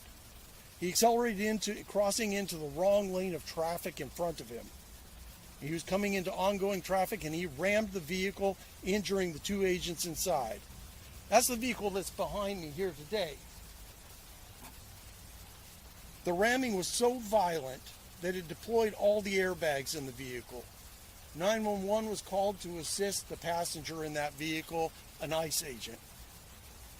Lopez Sanchez continued to evade with the 3rd vehicle pursuing behind him onto East Valley Ridge Boulevard in Louisville for about 10 minutes before he stopped the vehicle on a median, and all 5 occupants in that vehicle, including himself, fled on foot.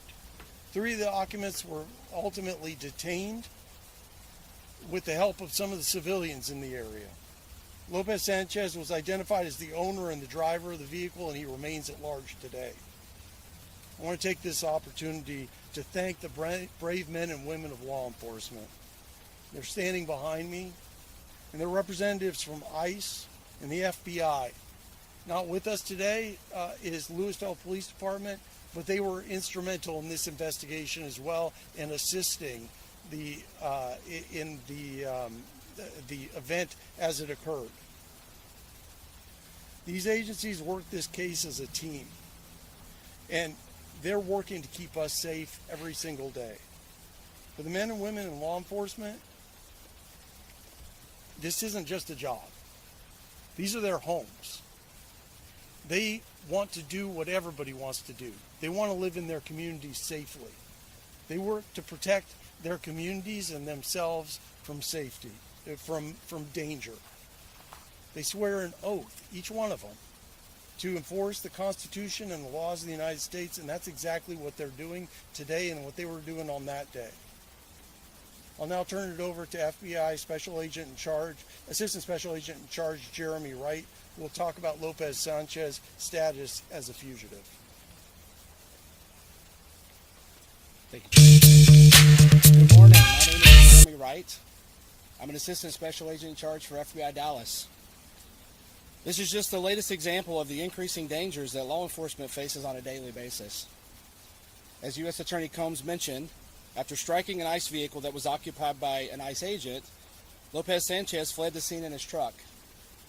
Following a pursuit, he struck another ICE vehicle where 2 agents were injured. He then fled on foot and remains at large today. The FBI will continue to stand with and work alongside our federal partners and local partners to ensure that anyone who harms or attempts to harm law enforcement will be held accountable. This is an active fugitive investigation where we are committed to finding and bringing Lopez Sanchez into custody so that he may face justice. Good. Today I'm here to announce that the FBI is offering a reward of up to $15,000 for information leading to the arrest and conviction of Ersan Lopez Sanchez.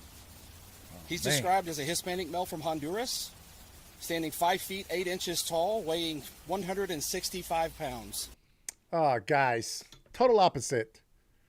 5'8", 165 pounds. 6'1", 275 pounds. Illegal, legal, with an American privilege card.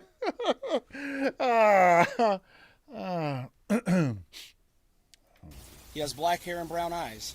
He's Stay 28 humble. years old and works as a roofer. We're asking anyone with information to call 1-800-CALL-FBI or submit a tip at tips.fbi.gov. Remember, Dusito, when you find them, 50-50, I'll let everybody know that you found them first. I got you, bro. Support the channel. I'll turn it back over to you, U.S. Attorney. Funny, he has to keep his passport on him. Laugh out loud. He knows the risk. No, I know being an American. And if the president, if the ICE, if any law tells me, hey, Dennis, while you're in this country, we appreciate you being an American citizen. Could you please hold your passport with you everywhere you go? I would say, why not? Why not? Let me tell you something, Americans. Even if you're as white as snow, if they tell you to carry a passport, carry your damn passport. Stop being a little bitch. Stop being a little baby. Just carry the damn passport. If you want to travel outside the country, don't you have to carry a passport? Well, what's the problem? Do you carry a license? You do. Well, carry a passport. What's the difference? Ah, come on. Don't be little bitches. Don't be a beach. Okay? Don't be a beach. Be a real man. Be a real American. And stop being little beaches. That was my first word in English. Son of a beach. Langusto knows. That's how we say it. Son of a beach.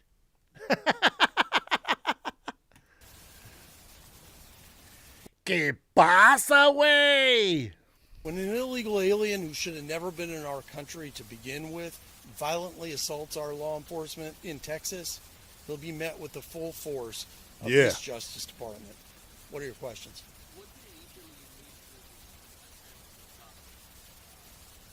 Thank you for the question. Well, it's a very, it's still an active investigation. Obviously, Mr. Lopez Sanchez is a fugitive, and so I think we're going to stay away from that right now. They don't have a criminal background or active warrants that are known to us. A great privilege.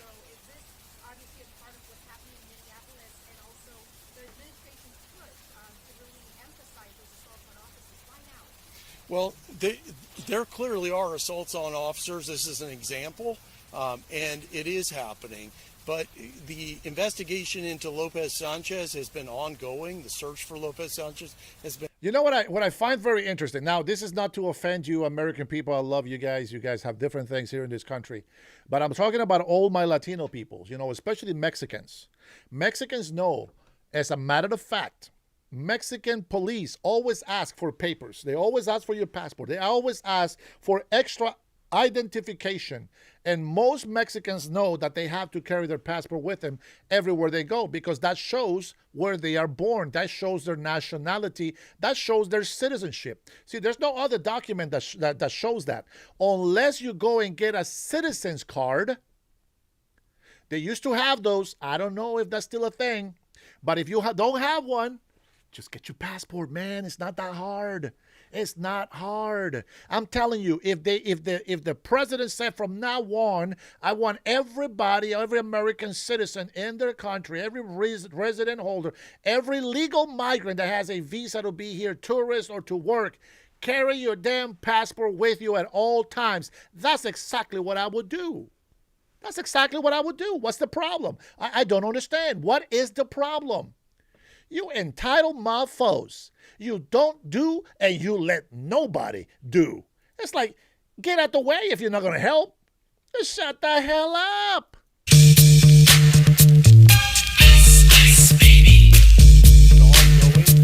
And he's not been located yet, and we determined that now was the time to go public with this information in an effort to try and further this investigation.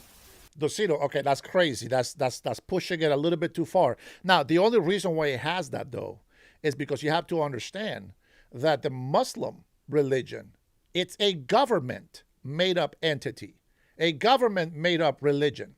See, it wasn't a religion given by God to the people to follow. It was the other way around. It was made up by the government to oppress the people, to control the people. That's why I don't follow it. That's why I don't believe it. That's why I know it's fake.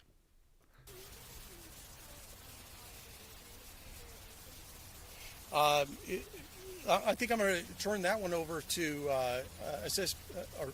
Acting Field Office Director Robert Serna. Good morning. My name is Robert Serna. I'm the Acting Field Office Director for ICRO in Dallas.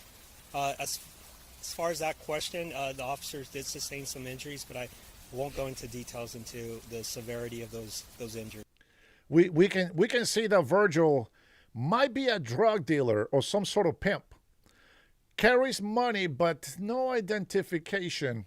Virgil, I don't know if you belong in this chat. I don't know, man. That's skittish. Very skittish, my friend.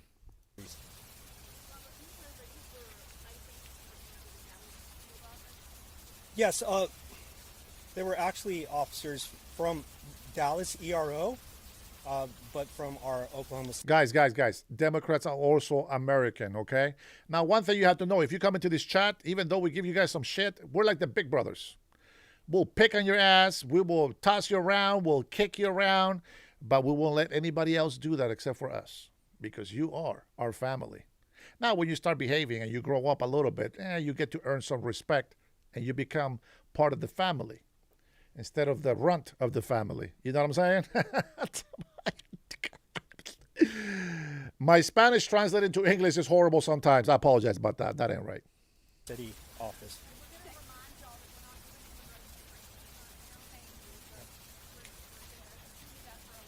Pat Jager. Welcome, brother. It's good to see you in here, man. John Doe. Oh, man, he's got blocked by Robert. John Doe was not behaving. People, oh, my goodness. Anyways, so, all right, we're missing a Honduran illegal immigrant who rammed ICE agents. Blah, blah, blah, blah, blah, blah, blah. Now, you guys already know about this, and this is something that we were going to listen. What do you guys want to hear about first? You want to hear 2 Gainesville officers shot in an ambush? Or do you want to hear DeSantis talking about a woman assaulted ICE troopers in Jacksonville?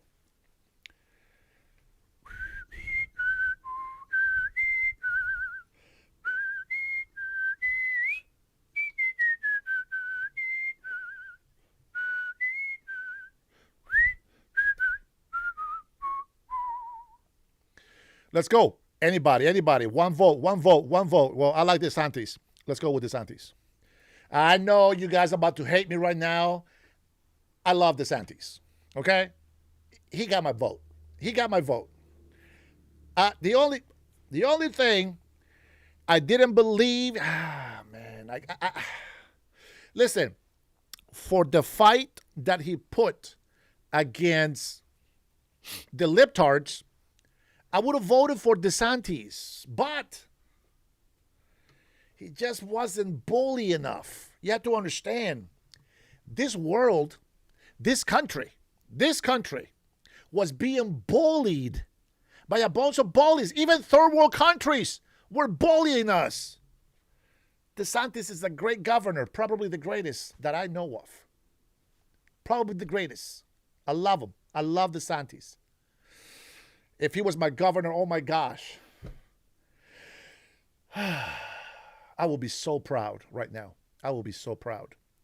Instead, I get a piece of shit that's trying to pass an executive order to unmask ICE agents. What a piece of shit. I can't believe this. All right, Mr. DeSantis, lighten up my mood, will you? Tell me something. Tell me something lawful. Of what they're doing. So one, if ICE is doing operations, I mean, that's obviously their call. Our guys have helped in different situations. I announced the other day, we had almost 20,000 state and local of apprehensions just in the last 9-10 months.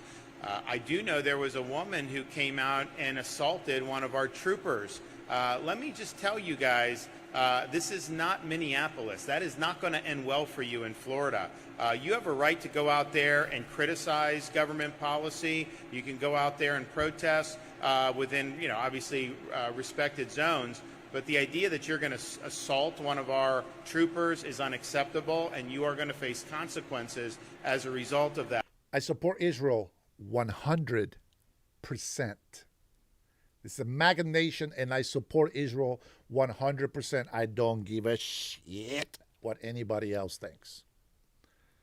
You support whoever you want. I support Israel. See, we're big brother. Yeah. If it wasn't for us, Israel wouldn't be today. That's why a lot of Muslims hate us.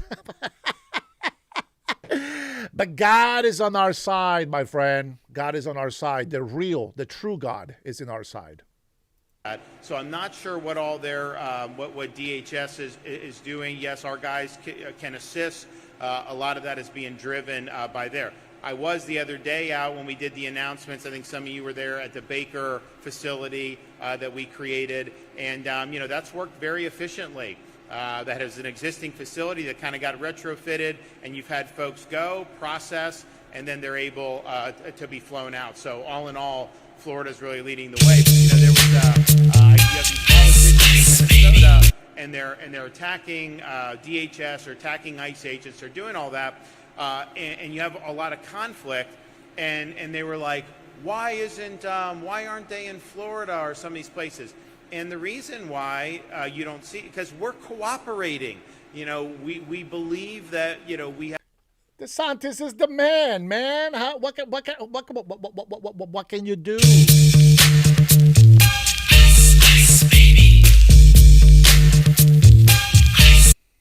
Have a responsibility to help the laws of the country be enforced. And God bless you, DeSantis. You and your lovely wife and family. I just think it's odd. You know, you have some people that, you know, they don't want, there's certain laws they don't like, and they think that the way to combat that is not to win elections and change laws, but to just simply assault the people who are enforcing the laws. You know, these guys that are out there, you know, they've been treated very horribly across the country, and they really have a target on their back. And I know you had that one woman in the city of Jackson. I wouldn't go that far, my friend. I wouldn't go that far. JD and Marco Rubio, my friend. JD, Marco Rubio.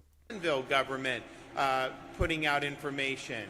Look, that's not the way we roll here in the state of Florida. You know, we're going to respect that, respect the law enforcement, respect the rule of law.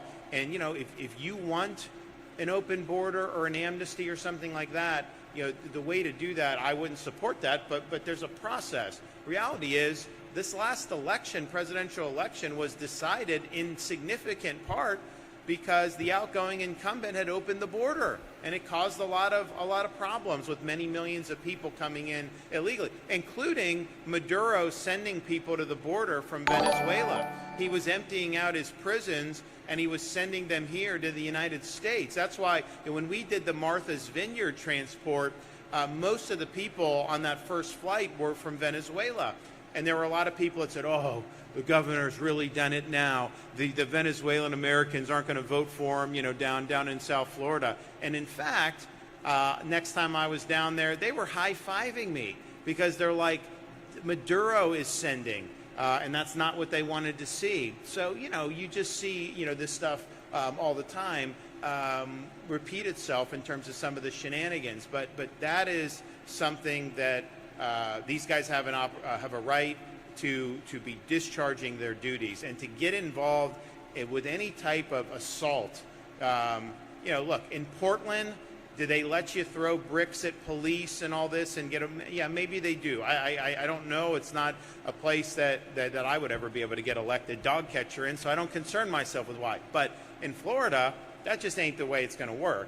So, you know, say what you want, even, you know, however you want to do that, but not go beyond that line.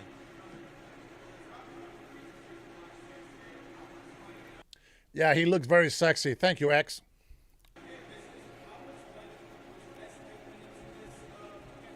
How much overall is this project? Yeah. So total, at least $330 million to go into this. State of Florida's 50. Yeah, about 30 to 50, depending on how you slice it. And so, you know, but I think part of the reason we wanted to come here and highlight it is because when the First Lady was touring here recently, I mean, basically what Mayo said was, we wouldn't have been able to get here without the state's involvement and the state's help. And so our role is significant in terms of, that's a lot of money, but it was like, that was really critical funding that may not have been able to be found elsewhere. And so that's really meaningful that we could have made that difference. Yes.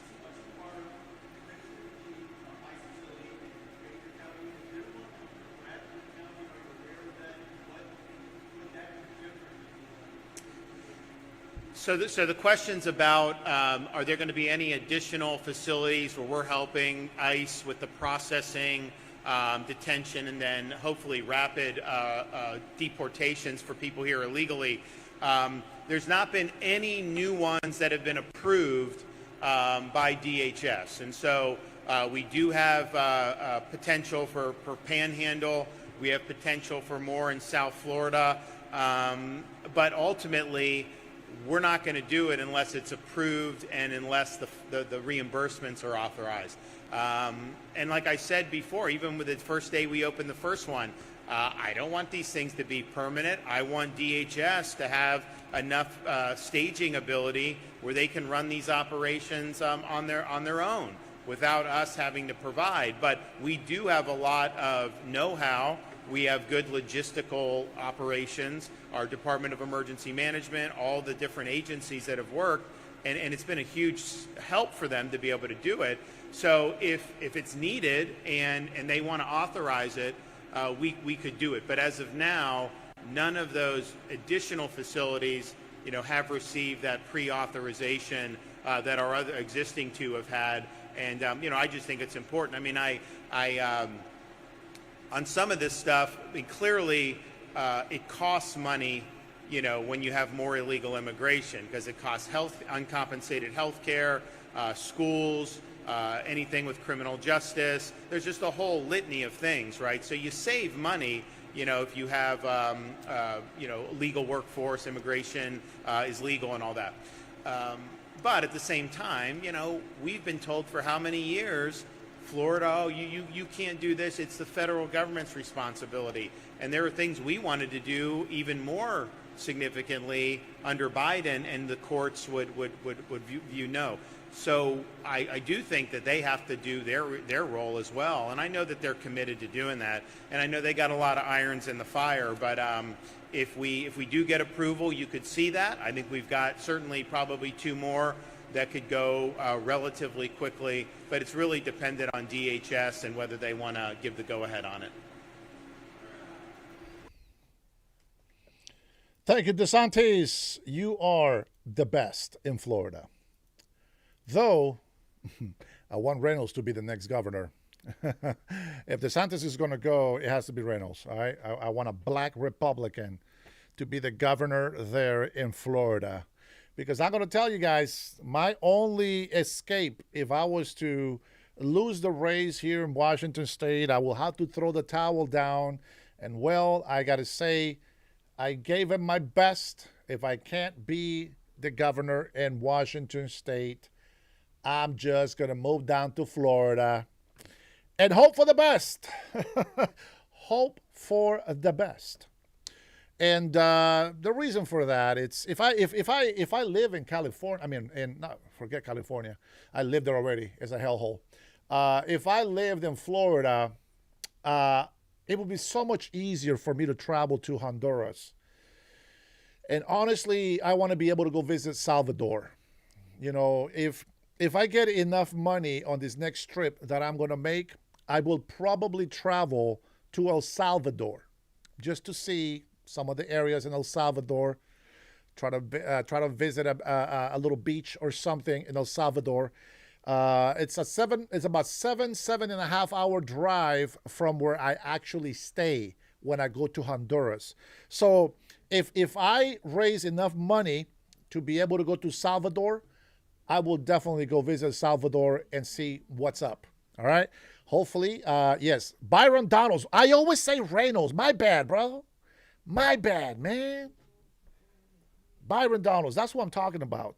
Man, I don't know. I think it's the Byron, the R in Byron, and then Donalds, Reynolds. That's man. Trinity has been correcting me for ages on this, okay? So I apologize. All I know is I know his face, exactly what he looks like, with the whole full beard, nicely trimmed, little shine, little oil, beard oil that he puts on, and he's got the lots of hair that I wish I had some of that hair. Not the African hair, but my kind of hair. More hair. Let's see. Fresh. I love America. Look at that, man. A big old super chat to start the night. Oh, man. You're fantastic, bro. You're fantastic. All right. The next video. Oh, man. This lady looks like she's about to pass out. This is not the best news. Apparently, we left it for last. So let's see what happened to these people. Florida, after a suspect was shot and killed. 2 officers were injured during an incident. Let's listen. It sounds like they said two officers were killed, but I think this might be the same thing that DeSantis was talking about. I think I'm not sure. Let's take a listen. Listen in to the very latest. As you can imagine, it was a chaotic scene in the middle of morning rush hour traffic, which brings into Gainesville. Never heard of Gainesville. To light some great concerns that we had upon arriving here, because we had our motoring public, our businesses that are trying to make a living, all having to deal with this as it's unfolding, again, in a very violent manner. Immediately thereafter, once we were able to secure our 2 police officers that were wounded in the exchange and get them treated and taken to the hospital, we, of course, began a search of the area. How can he not win Florida? The guy, he's smart. He's posed, got a head on his shoulder, loves this country. Best example for people. Change their life. Is the African American. And we love the African American, right? Information that we had received took us to a nearby business, a lumber yard, where the initial suspect was seen entering. We sadly discovered a subject inside of the business that was also deceased, suffered a gunshot wound as well. So we now believe confidently that it is the same suspect that entered the business after having parked not far from here at 1300 East University Avenue behind the KFC, walked over to the lumberyard, engaged the victim therein, walked back to his car, and as he attempted to flee, was met by our officers, and the rest, as I've told you. So, any questions on Chief, that? I have a doing right now, and what can you tell us about their recovery? Well, I will tell you that any time that our staff, our police officers, are injured, it's always difficult for me. But in this case, the officers, when I arrived on scene, very shortly thereafter, I could see that they were both wounded. One in the lower extremity, one in the upper extremity. Both were ambulatory, transported to Shands Hospital, where they are receiving treatment, and they are expected to recover fully. I've since met with them and their families to express my gratitude.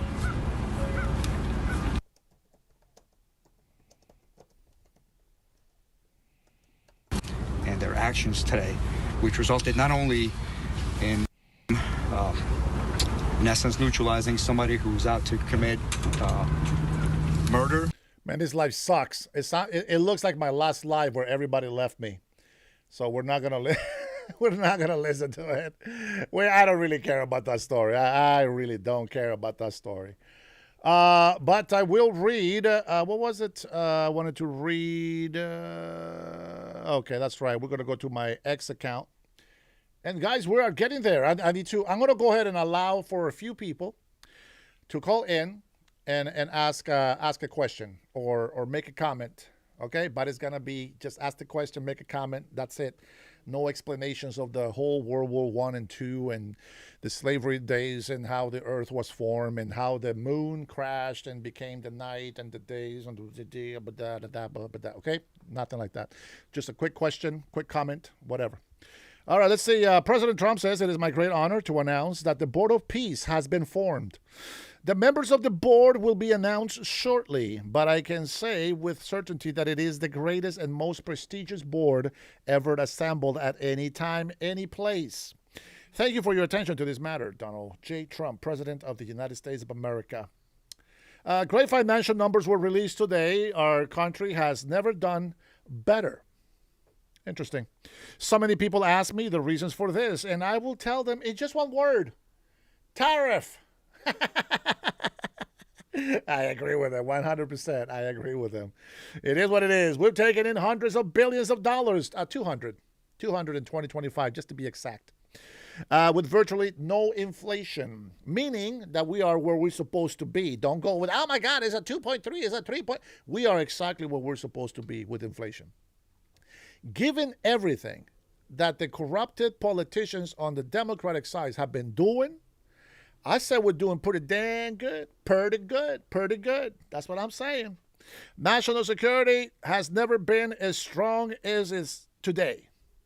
God bless the USA. Let me see if I got any good, oh man, what the hell? CIA, I don't know, Chinese, Korean, I can't tell. I don't know the language. Whoa, Christy Nolan followed me. What? Christy Nolan, but I love you.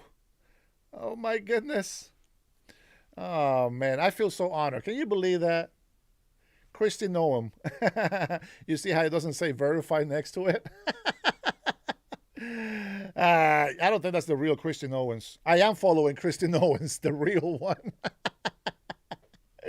Oh, man, this is my only private account, she says. 2 followers. I don't trust you, Noah. Christy, I don't trust Christy on that one. Oh. Uh-oh.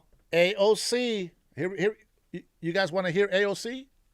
AOC, guys, she's a very smart. This is the girl. Oh, look at that, MSNBC. Here we go. This one's verified, guys. This one's verified.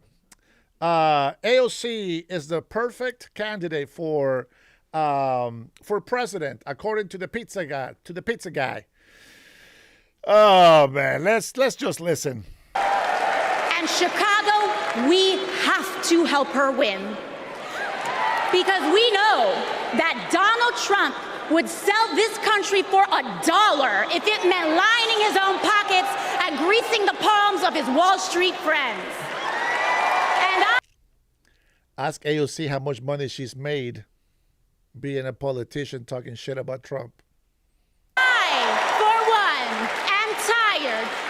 Of hearing about how a 2-bit union buster thinks of himself as more of a patriot than the woman who fights every single day to lift working people out from under the boots that breathe, trampling on our way of life. The truth is, Don, you cannot love this country if you only fight for the wealthy and big business. To love this country is to fight for its people, all people. Now, I will say this. Supposedly, it has been debunked, but Ocasio-Cortez net worth is between, get this, between negative 47,000 and positive 49,000. With figures varying by source, Quiver, Quantia, Shiv, estimated her net worth at 49,000 in November. Now, her salary is 174,000 a year, and she is worth net of 49,000, maybe negative 47,000. So the rumor has it that she had made over $29 million. Now, they claim that this is false. I don't know. I don't know. I'm just throwing it out there. It was debunked. She's not worth $29 million. She's not the same as Ilhan Omar. Not the same. Ilhan Omar is worth $30 million, but no, she's not the same.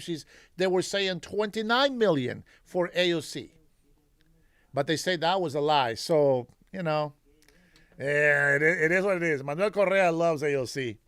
Dennis can't compare AOC to Trump's family. Sure. Trump's family they're actually billionaires. They're smart people. They're investors. They have been a family of business. Not a family of illegals. And by the way, I just want to point out, the Trump family has never owned a slave.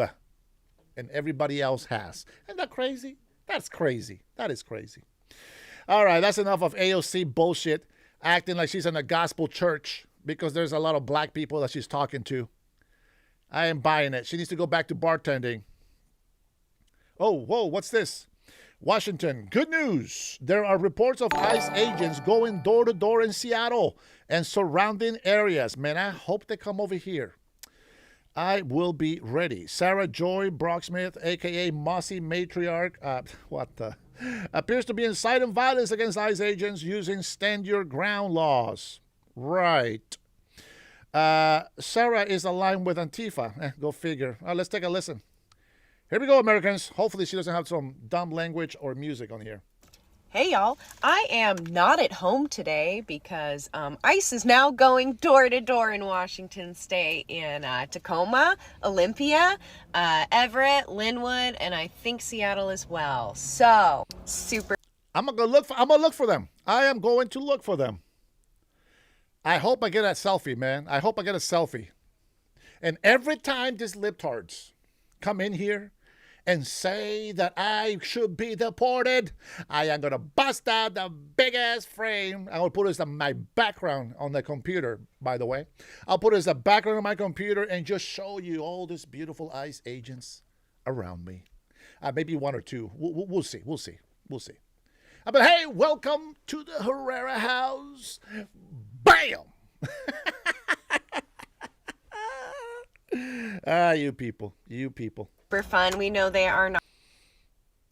Hey, y'all. I am not Tacoma, Olympia, Everett, Linwood, and I think Seattle as well. So, super fun. We know they are not just going after immigrants now. They are also going after protesters and political activists. So, please remember this is also a stand your ground state. They have to have a judicial warrant to get into your house, which most of these ICE agents do not. You do not have to open the door. Number one, they don't. They don't do that anyway. Unless they follow somebody into your house. Then they don't need a judicial warrant. And if they do come into your house, you have the legal right to stand your fucking ground. So that is the law. Know your rights and stay safe.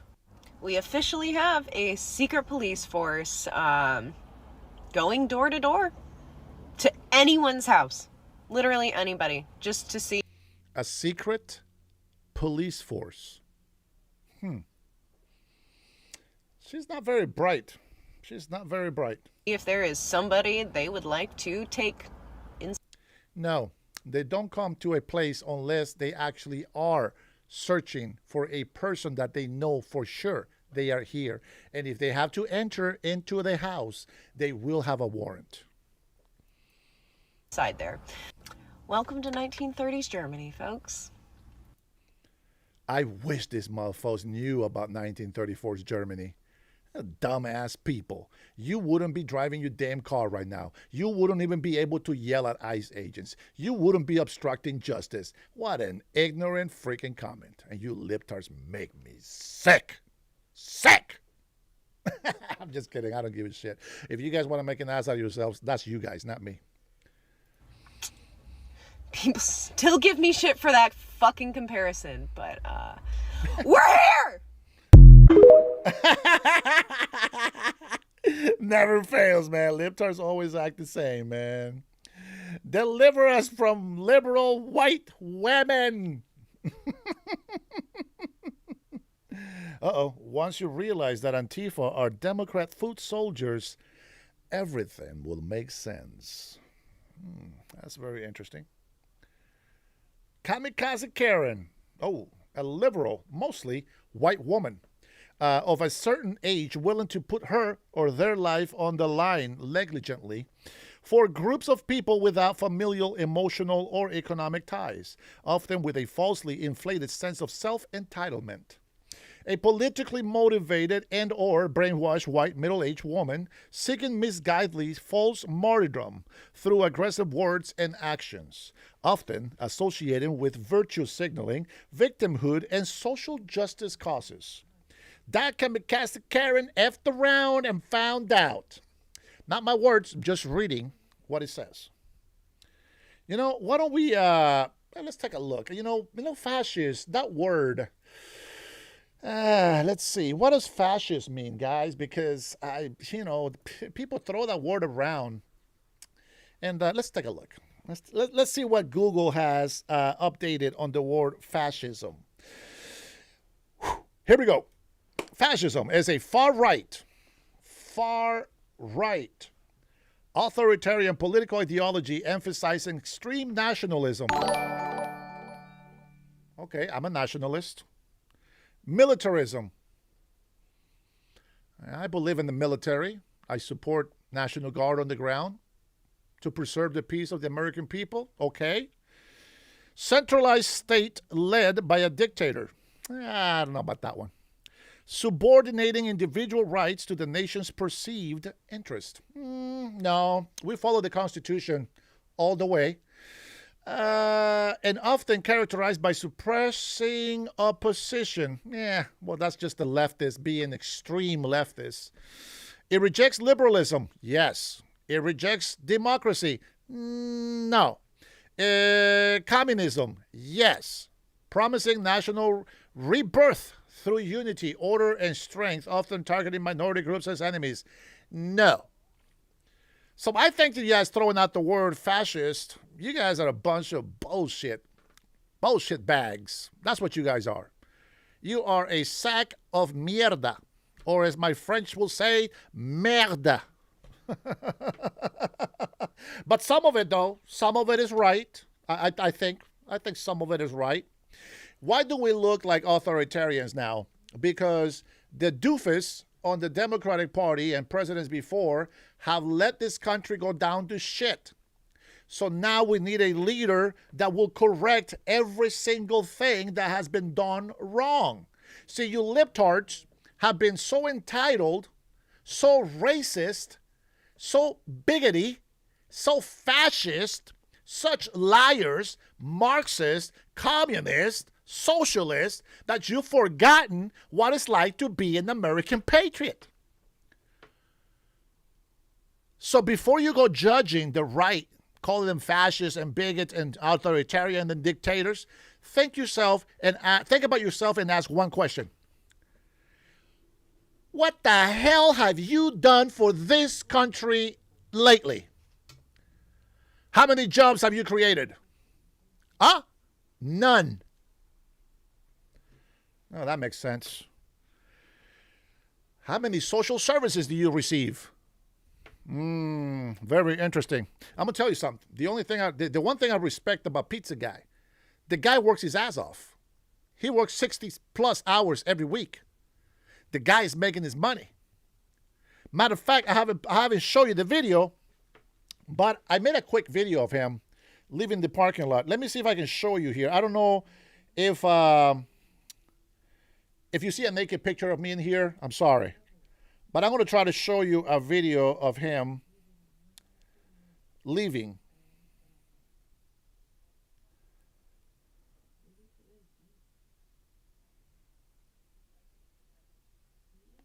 I don't know if you can see that.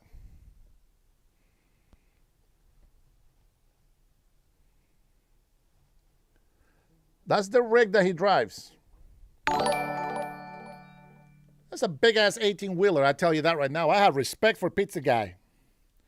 Pizza Guy got my respect. He's earning that money. He's making those dollars. He's working his ass off. Is his mind retarded?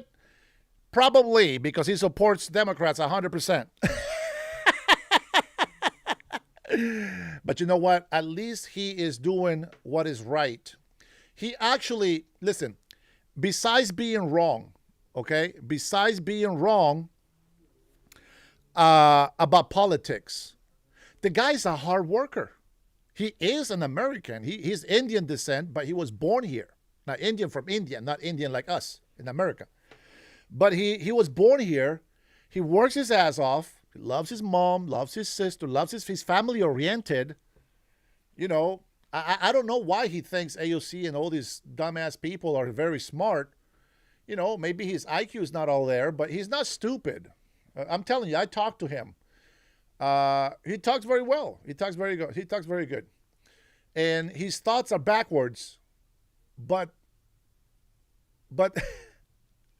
even though he doesn't agree with us, He wants exactly what we're fighting for, okay? And because he's not lazy, he's not dependent on the government. The guy is making money. He's making over 150 a year. You see him. He drives a big rig. He deserves respect. So with that being said, there's some people that have a different mentality than we do, but at the end of the day, they work their ass off and they pay taxes like they're supposed to. And so we got to be very careful when we talk about Democrats, right? That's why I always say when I talk about Democrats, I'm talking about dirty politicians. And those who get offended, well, you're included in there. Everybody else is a Democrat. If you put country first, man, you are my people, okay? All right, Cutting Edge, thank you for the super, brother. Don't think I ignore you. I'm just going to say it. They want to die for the people of a specific religion who applause the stupid things that they do. Well, that's one way of putting it, my friend. That is one way of putting it. Well, there's actually nothing good in here. Let's see, on restricted lawfare. Let's see. So I just shot you in your car. Here's why. You aren't allowed to hit me with it. That's a good meme. Makes sense. I can't believe it. My daughter came and asked me if she can have a nose ring. I said no, because you're not a libtard. She said, okay. Oh, there you go. The girl that was just talking. Well, that doesn't surprise us. Did she have he had a nose ring for real? Let me see. Yeah, on that one, okay. Did she? Yes, she did. She did have a nose ring. That was correct. That was true. All right. Never fails, man. Never fails. Oh, here we go. Liberal white women, the Democratic Party. I guess that nose ring, that's what it's for, huh? I didn't realize. I didn't realize. That's crazy. That is crazy. Uh-oh. Sorry, guys. She doesn't date MAGA. Hey, listen. I'm going to tell you something, okay? I'm going to tell you something. There is some Mexican guys that love that. And if she has a good heart and she's sweet, believe me, everybody deserves love. Even this ugly guy right here, okay? I deserve love as well. As ugly as I am, I deserve some love as well because I'm a nice guy. Yes, I make fun of people, but I'm still a nice guy. In person, I will support you. I will take care of you. I will defend you until you show me that you don't deserve my protection, and I'll just let them eat you alive. Other than that, I will protect you, even if you are against me on a lot of the things that I believe in. All right, let me read some comments here, starting here from Brian says, Sister Tan in the house. Oh, watch out. Rush Babe is in here. Trinity is here. And I got my third sister up in here. Where's Lisa? Lisa was here earlier. Tanya's here. Tanya's the huge supporter. She's almost there. She's almost there with Rush Babe and Trinity. She's almost there. Tan is the truth teller. She tells it how it is, and you libtards cannot get away from it. Let's see. What else do we got in here? Mr. Ferguson. I don't feed walruses. Oh, man. That's cold, bro. That's cold. Let me see. What do we got here following? Let's see. He found out. Injured by eyes, 21-year-old is now going from news station to news station telling his story and demanding justice. I will be blind for life. I have a fracture in my skull that they can't fix. I can't sneeze or cough because it's dangerous too. They pulled a piece of plastic the size of a nickel out of my eye. I had showers of metal, glass, and plastic behind my eye and in my skull. They said it was a miracle I survived. Caden Romler was participating in an anti-ICE protest outside a federal building in Santa Ana, California on January 9, 2026, 2 days after the incident. Oh, look at him. His cute black nails. Oh, how cute. Let's see. What do you guys say?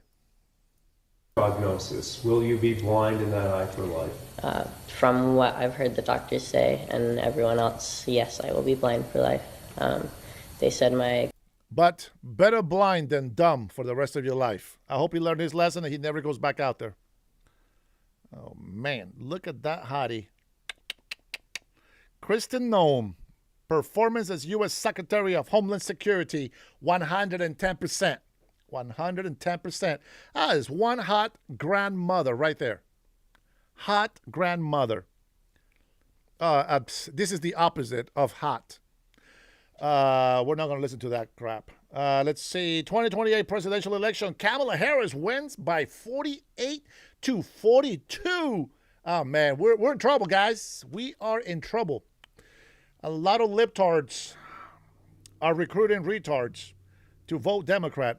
Hopefully, by the end of this summer, they will see the truth that there is no spoon. Let's see what else we got here.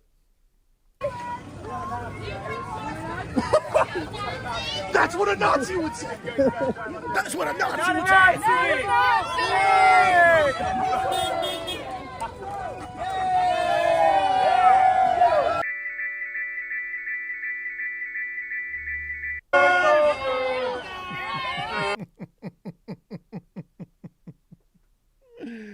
Oh, man. Tim Walz invited several Minnesota high school students to the state capitol building for a walkout in protest against ICE. What's going on here?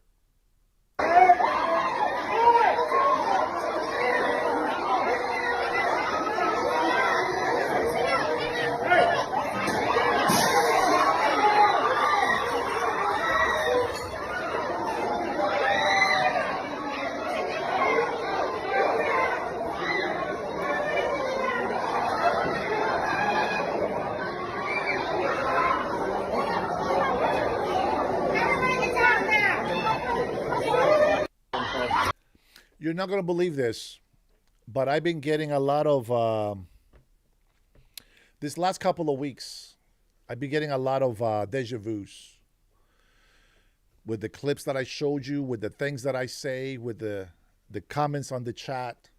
And I'm serious. I'm serious about this. It's not a joke. It's not a joke. I've been getting a lot, like often, very often, a lot of deja vus. The first time I got this, I was about 5 years old, and I remember I was I was in my classroom, and I haven't gone to school yet. I'm only 5 years old, and I didn't go to kinder. I didn't go to pre-K. I went straight to first grade. By the time I went to first grade, just so you know, I knew my full alphabet, and I knew how to read and write before I went to first grade. And I've always been very diplomatic. This is the word that we use when a kid expresses himself as an adult. And I've always questioned the government in Honduras. And it's not to toot my own horn. It's not to say that I'm smarter than anybody else. It's not that I'm smarter or wiser. The common sense, it's just there. And, 2 years before I came to this country, I had a dream that I was chasing a bus, a yellow school bus, which we don't have in Honduras. Not for school. And I was chasing this bus, and I finally ended up inside the classroom. I remember I was tired. I got on my seat, boom, dropped my books, and I looked around the classroom. 2 years later, I'm doing the exact same thing here in the United States of America. There has been a lot of visions that I have gotten since I was a child. The most memorable to me, and this happened at the same age when I was 5. My mother took me to the doctor. Now, remember, my father passed when I was 4 years old. And I remember I was 5 years old. My mother took me to the doctor, and I heard the doctor tell my mother, she didn't know I was listening. He said to her, take him home and spend the last of his days with him. Make him happy. And my mom took me home. See, kids were dying in Honduras. I don't know what the disease was, but it had to do with dehydration, diarrhea, sort of like a flu with very hard fever, like dengue-like. I don't know if you know what dengue is. And I couldn't eat. And even if I tried, I'd just throw it up, and I just couldn't keep anything in my stomach. Mind you, this is like late 70s. Early 80s. And they said there was no cure. At least in Honduras. Maybe here in the States, you guys already had it. But there was no cure, and I was dying. And I remember one day, and I told this story before. Trinity probably knows it. A lot of you guys that have been with me for a while probably know this story already. But I fell asleep next to the fridge. You know, I opened the fridge and I didn't want to eat anything, even fruits that tasted so good. It was just no taste. I gave up. And I fall asleep, deep sleep. And I look outside and I see that there's this cloud on the mango trees in our property. And from this cloud, I see my father come down from. He comes into the stairs where I'm at, sits down and places my head on his lap. And he starts caressing my hair. And he's asked me how I'm doing. I said, I'm doing good. Even when I always felt bad, my mother always taught me to say, I'm always good. Always good. Always good. And he says, well, he said, I want you to eat. And he grabbed his hand like so and touched my stomach. I wake up instantly. I open the fridge and there's a bottle of, I don't know what Suero is. It's like Pedialyte. And I can smell it. And it smells like bananas. That's my favorite flavor. Bananas. Oh my gosh. The whole bottle. I drank everything. I didn't throw it up. I yelled for my mother. I told my mother. She come running. She was sobbing. She was sobbing because she know that a lot of children were dying at that age. And she says, what is it? And she's sobbing. She's just crying. I don't know why she's crying. I mean, you know what I'm saying? I don't know. I'm a little kid. And she says, what is it? And I said, Mom, I said, I'm so hungry. And she started crying even more. And she says, I'll be right back. And she said, wait. What do you want? And I said, I want to eat my favorite food. My favorite food. And she says, I'll get it for you right now, mijo. And she just ran crying. Went into the kitchen. Boom, boom, boom, boom, boom. And she made some white rice. And if you are Latino, you know, especially from Central America, you know what pink spaghettis are. That's what my mom made for me. Nobody has ever made pink spaghettis like my mother to me. That's since or after my mother at all.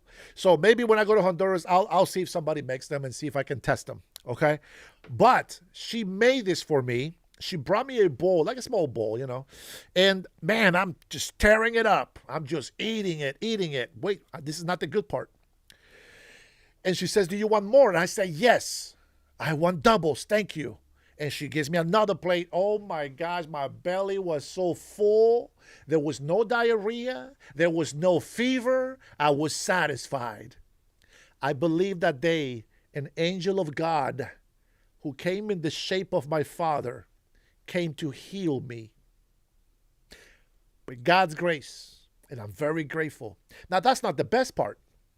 The best part is later that day, the neighbor. For those of you who are members, you may have seen my video already. Remember those big mangoes?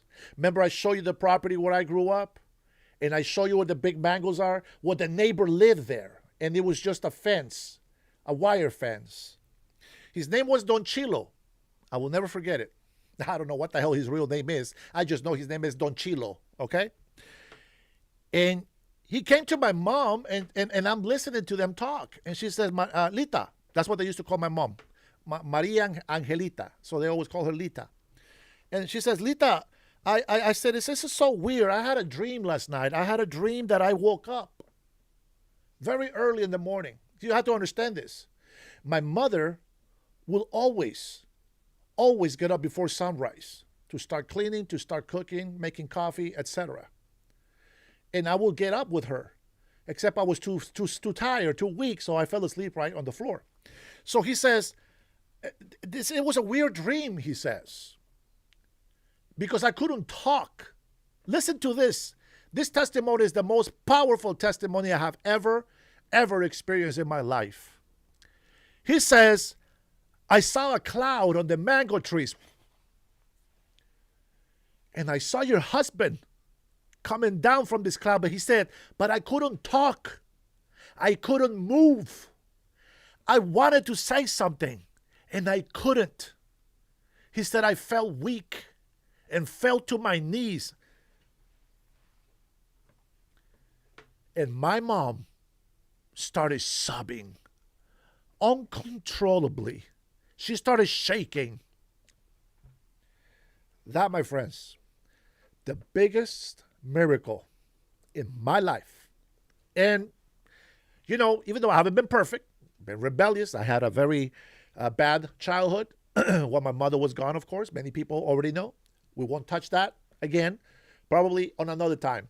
But I can tell you, for those of you who want to judge me, if I believe in God, nothing on this earth is going to make me renounce my faith to God, the God of Abraham, Isaac, and Jacob, in whom I believe.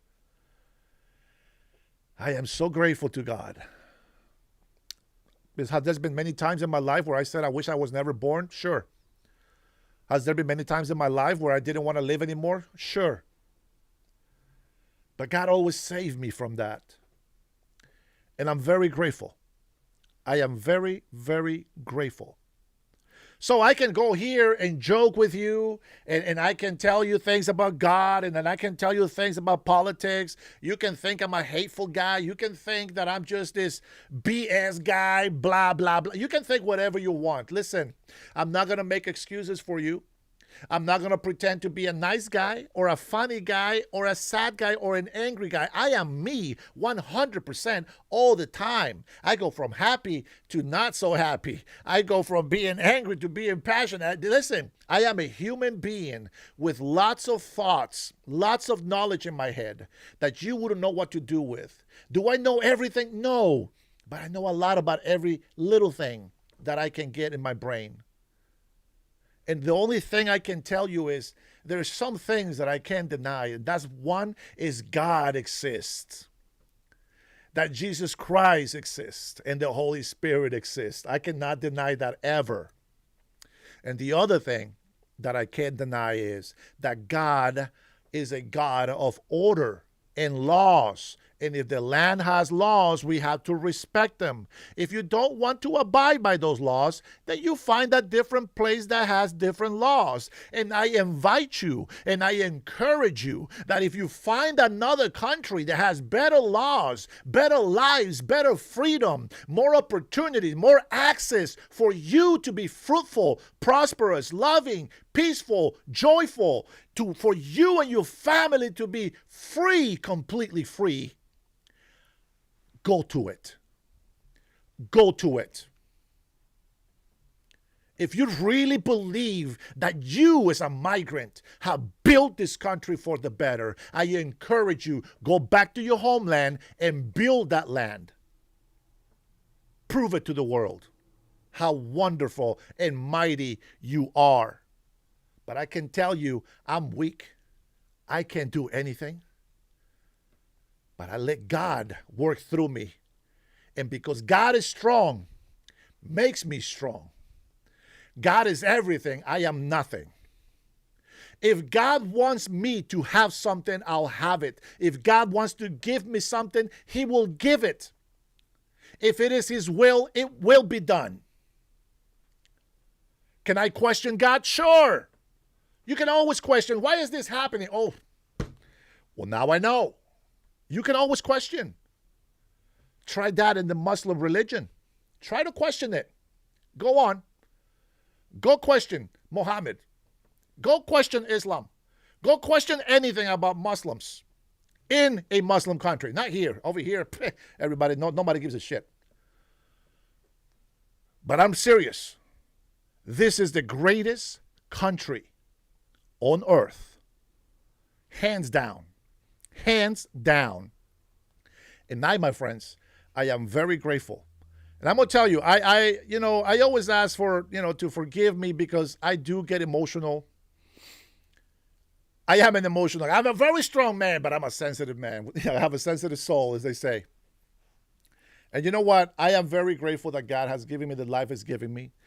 I have had a lot of lacking, but I had a lot of blessings. I had a lot of prosperity. I had a lot of success, a lot of money, no money. I came from a rich family because my poor parents worked their ass off. And my father became rich. My father died, then we became poor again. If there's one thing that I've learned in my life, is that in good times and in bad times, always praise the Lord. And the devil hates it. The devil hates it that he can't force me to pray to him. See, the devil can't force me to deny God. The devil can't make me feel bad.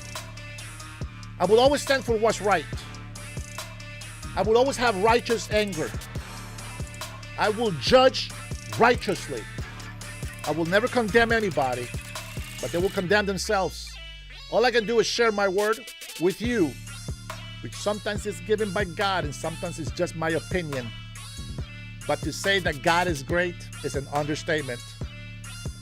I appreciate all of you guys. Thank you, Robert. I will go buy my coffee tomorrow. And tomorrow, your cups will be mailed. I got all my boxes. I got all my thank you cards. And I will get my money.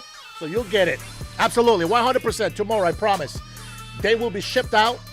And I don't know. I'm not going to have a tracking number for you. But they will definitely ship tomorrow. Because Saturday, Baba News, everybody. Hey, God bless you. God bless your family. Tomorrow's Friday. See you then.